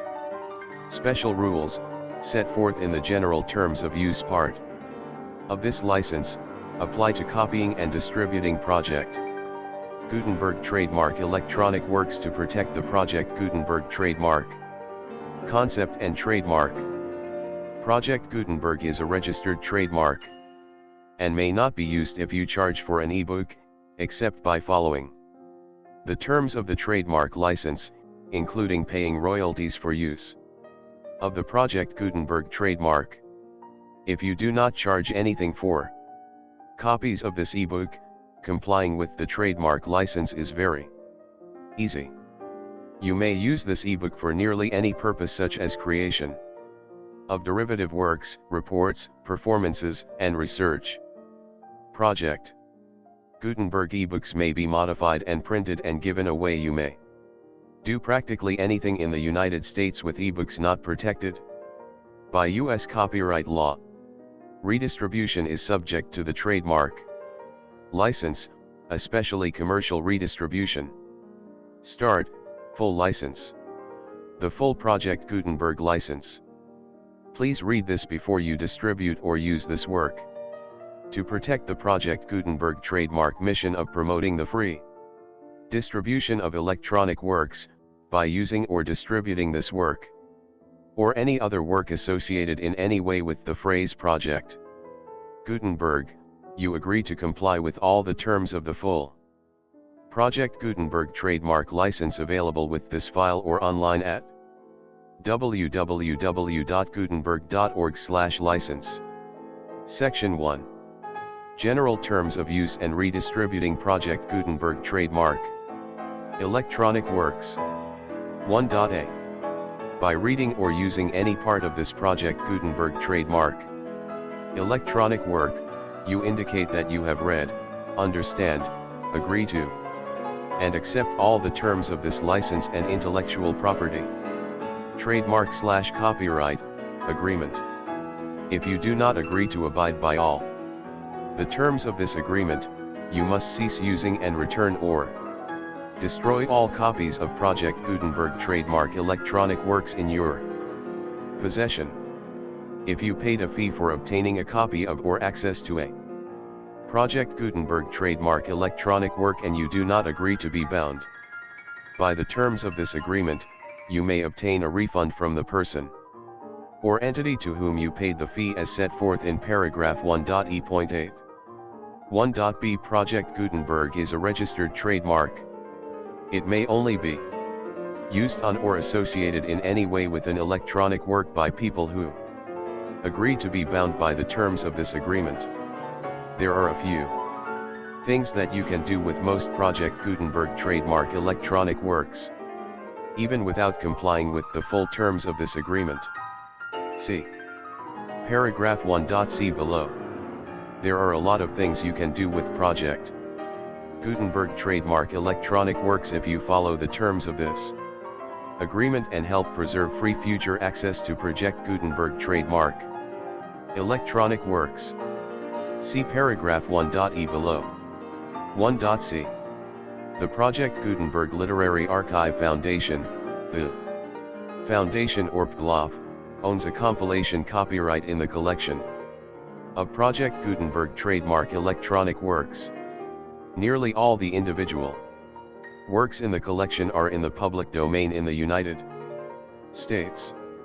If an individual work is unprotected by copyright law in the United States and you are located in the United States, we do not claim a right to prevent you from copying, distributing, performing, displaying or creating derivative works based on the work as long as all references to Project Gutenberg are removed.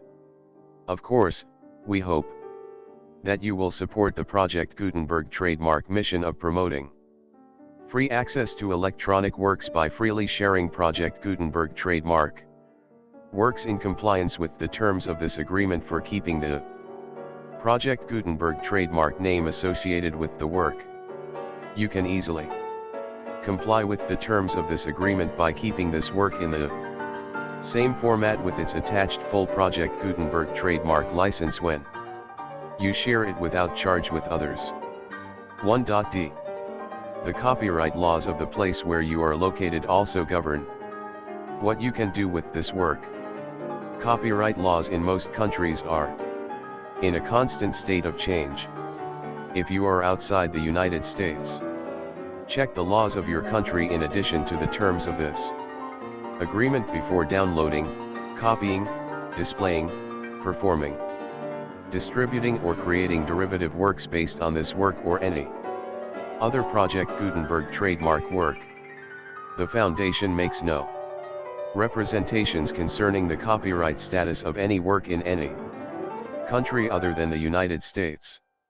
1.e. Unless you have removed all references to Project Gutenberg. 1.e.1. The following sentence, with active links to, or other immediate access to, the full Project Gutenberg trademark license must appear prominently whenever any copy of a Project Gutenberg trademark work, any work on which the phrase Project Gutenberg appears, or with which the phrase Project Gutenberg is associated, is accessed, displayed, performed, viewed, copied, or distributed. This ebook is for the use of anyone anywhere in the United States and most other parts of the world at no cost and with almost no restrictions whatsoever. You may copy it, give it away or reuse it under the terms of the Project Gutenberg license included with this ebook or online at www.gutenberg.org. If you are not located in the United States, you will have to check the laws of the country where you are located before using this ebook. 1.e.2.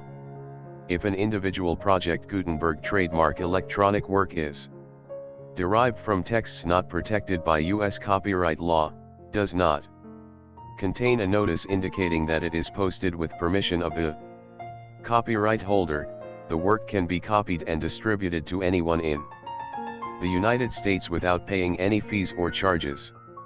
If you are redistributing or providing access to a work with the phrase Project Gutenberg associated with or appearing on the work, you must comply either with the requirements of paragraphs 1.e.1 through 1.e.7 or obtain permission for the use of the work and the Project Gutenberg trademark. Trademark as set forth in paragraphs 1.e.8 or 1.e.9. 1.e.3. If an individual Project Gutenberg trademark electronic work is posted with the permission of the copyright holder, your use and distribution must comply with both paragraphs 1.e.1 through 1.e.7 and any additional terms imposed by the copyright holder. Additional terms will be linked to the Project Gutenberg trademark license for all works posted with the permission of the copyright holder found at the beginning of this work. 1.e.4. Do not unlink or detach or remove the full Project Gutenberg trademark license terms from this work, or any files containing a part of this work or any other work associated with Project Gutenberg trademark. 1.e.5. Do not copy, display, perform, distribute or redistribute this electronic work, or any part of this electronic work, without prominently displaying the sentence set forth in paragraph 1.e.1 with active links or immediate access to the full terms of the Project Gutenberg trademark license. 1.e.6. You may convert to and distribute this work in any binary, compressed, marked up, non-proprietary or proprietary form, including any word processing or hypertext form. However, if you provide access to or distribute copies of a Project Gutenberg trademark work in a format other than plain vanilla ASCII or other format used in the official version posted on the official Project Gutenberg trademark website, www.gutenberg.org, you must, at no additional cost, fee, or expense to the user, provide a copy, a means of exporting a copy, or a means of obtaining a copy upon request, of the work in its original plain vanilla ASCII or other form. Any alternate format must include the full Project Gutenberg trademark license as specified in paragraph 1.e.1. 1.e.7. Do not charge a fee for access to, viewing, displaying, performing, copying, or distributing any Project Gutenberg trademark works, unless you comply with paragraph 1.e.8 or 1.e.9. 1.e.8. You may charge a reasonable fee for copies of or providing access to or distributing Project Gutenberg trademark electronic works, provided that you pay a royalty fee of 20% of the gross profits you derive from the use of Project Gutenberg trademark works calculated using the method you already used to calculate your applicable taxes. The fee is owed to the owner of the Project Gutenberg trademark, but he has agreed to donate royalties under this paragraph to the Project Gutenberg Literary Archive Foundation. Royalty payments must be paid within 60 days following each date on which you prepare, or are legally required to prepare, your periodic tax returns.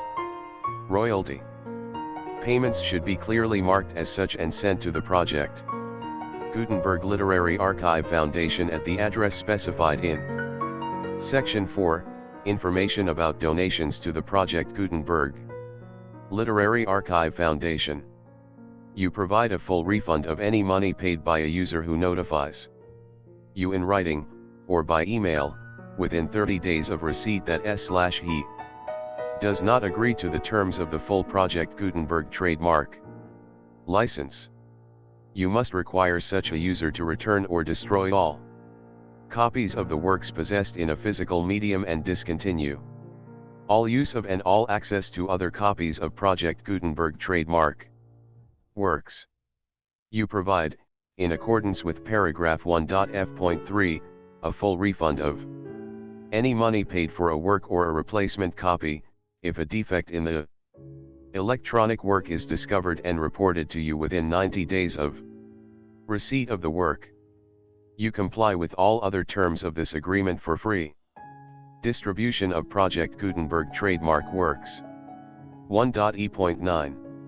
If you wish to charge a fee or distribute a Project Gutenberg trademark electronic work or group of works on different terms than are set forth in this agreement, you must obtain permission in writing from the Project Gutenberg Literary Archive Foundation, the manager of the Project Gutenberg trademark.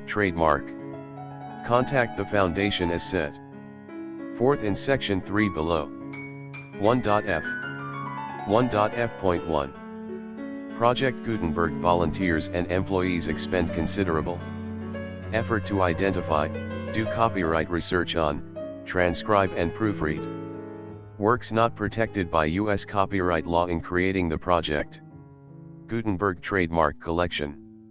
Despite these efforts, Project Gutenberg trademark electronic works, and the medium on which they may be stored, may contain defects, such as, but not limited to, incomplete, inaccurate, or corrupt data, transcription errors, a copyright or other intellectual property infringement, a defective or damaged disk or other medium, a computer virus, or computer codes that damage or cannot be read by your equipment. 1.f.2 Limited warranty, disclaimer of damages, except for the right of replacement or refund described in paragraph 1.f.3, the Project Gutenberg Literary Archive Foundation, the owner of the Project Gutenberg trademark, and any other party distributing a Project Gutenberg trademark electronic work under this agreement, disclaim all liability to you for damages, costs, and expenses, including legal fees. You agree that you have no remedies for negligence, strict liability, breach of warranty or breach of contract except those provided in paragraph 1.f.3. You agree that the foundation, the trademark owner, and any distributor under this agreement will not be liable to you for actual, direct, indirect, consequential, punitive or incidental damages even if you give notice of the possibility of such damage. 1.f.3 Limited right of replacement or refund, if you discover a defect in this electronic work within 90 days of receiving it, you can receive a refund of the money, if any, you paid for it by sending a written explanation to the person you received the work from. If you received the work on a physical medium, you must return the medium with your written explanation. The person or entity that provided you with the defective work may elect to provide a replacement copy in lieu of a refund. If you received the work electronically, the person or entity providing it to you may choose to give you a second opportunity to receive the work electronically in lieu of a refund. If the second copy is also defective, you may demand a refund in writing, without further opportunities to fix the problem. 1.f.4 Except for the limited right of replacement or refund set forth in paragraph 1.f.3, this work is provided to you as is, with no other warranties of any kind, express or implied, including but not limited to warranties of merchantability or fitness for any purpose. 1.f.5. Some states do not allow disclaimers of certain implied warranties or the exclusion or limitation of certain types of damages. If any disclaimer or limitation set forth in this agreement violates the law of the state applicable to this agreement, the agreement shall be interpreted to make the maximum disclaimer or limitation permitted by the applicable state law. The invalidity or unenforceability of any provision of this agreement shall not void the remaining provisions. 1.f.6. Indemnity. You agree to indemnify and hold the foundation, the trademark owner, any agent or employee of the foundation, anyone providing copies of Project Gutenberg trademark electronic works in accordance with this agreement, and any volunteers associated with the production, promotion, and distribution of Project Gutenberg trademark electronic works, harmless from all liability, costs, and expenses, including legal fees, that arise directly or indirectly from any of the following which you do or cause to occur: a. Distribution of this or any Project Gutenberg trademark work, b. Alteration, modification, or additions or deletions to any Project Gutenberg trademark work, and c. Any defect you cause. Section 2. Information about the mission of Project Gutenberg trademark. Project Gutenberg trademark is synonymous with the free distribution of electronic works in formats readable by the widest variety of computers, including obsolete, old, middle-aged, and new computers.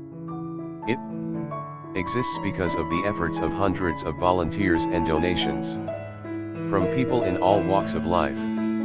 Volunteers and financial support to provide volunteers with the assistance they need are critical to reaching Project Gutenberg trademark's goals and ensuring that the Project Gutenberg trademark collection will remain freely available for generations to come.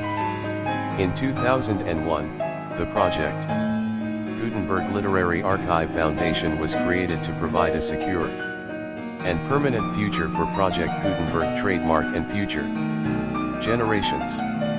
To learn more about the Project Gutenberg Literary Archive Foundation and how your efforts and donations can help, see Sections 3 and 4 and the Foundation information page at www.gutenberg.org. Section 3.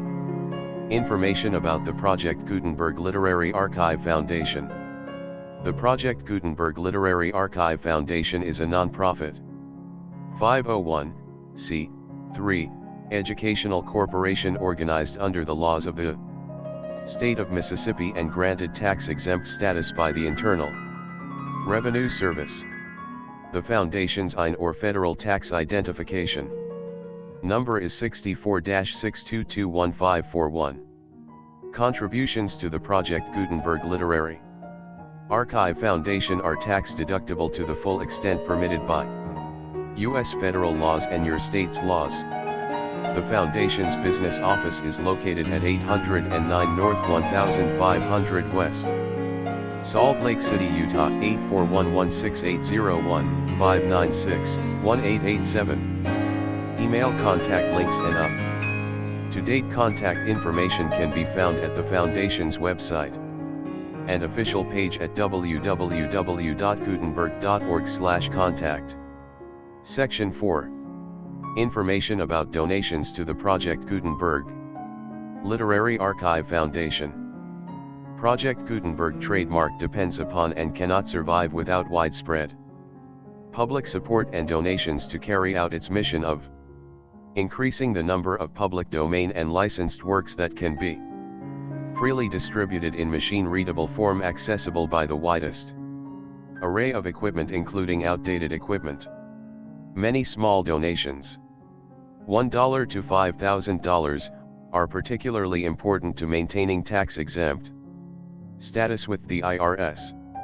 The Foundation is committed to complying with the laws regulating charities and charitable donations in all 50 states of the United States.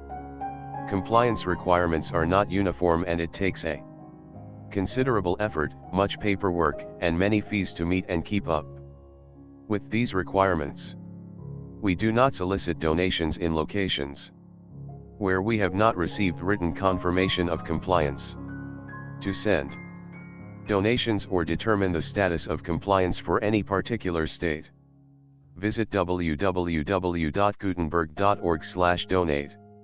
While we cannot and do not solicit contributions from states where we have not met the solicitation requirements, we know of no prohibition against accepting unsolicited donations from donors in such states who approach us with offers to donate. International donations are gratefully accepted, but we cannot make any statements concerning tax treatment of donations received from outside the United States. U.S. laws alone swamp our small staff. Please check the Project Gutenberg web pages for current donation methods and addresses. Donations are accepted in a number of other ways, including checks, online payments, and credit card donations. To donate, please visit www.gutenberg.org/donate. Section 5. General information about Project Gutenberg Trademark Electronic Works. Professor Michael S. Hart was the originator of the Project Gutenberg trademark concept of a library of electronic works that could be freely shared with anyone. For 40 years, he produced and distributed Project Gutenberg trademark ebooks with only a loose network of volunteer support. Project Gutenberg trademark ebooks are often created from several printed editions, all of which are confirmed as not protected by copyright in the US unless a copyright notice is included. Thus, we do not necessarily keep ebooks in compliance with any particular paper edition. Most people start at our website, which has the main PG search facility, www.gutenberg.org. This website includes information about Project Gutenberg trademark, including how to make donations to the Project Gutenberg Literary Archive Foundation, how to help produce our new ebooks, and how to subscribe to our email newsletter to hear about new ebooks. Alice's Adventures in Wonderland. The Millennium Fulcrum Edition 3.0. Contents. Chapter I Down the Rabbit Hole. Chapter 2. The Pool of Tears. Chapter 3. A Caucus Race and a Long Tail. Chapter 4. The Rabbit Sends in a Little Bill. Chapter V. Advice from a Caterpillar. Chapter 6. Pig and Pepper. Chapter 7. A Mad Tea Party. Chapter 8. The Queen's Croquet Ground. Chapter 9. The Mock Turtle Story. Chapter X. The Lobster Quadrille. Chapter 11. Who Stole the Tarts? Chapter 12. Alice's Evidence. The full Project Gutenberg license.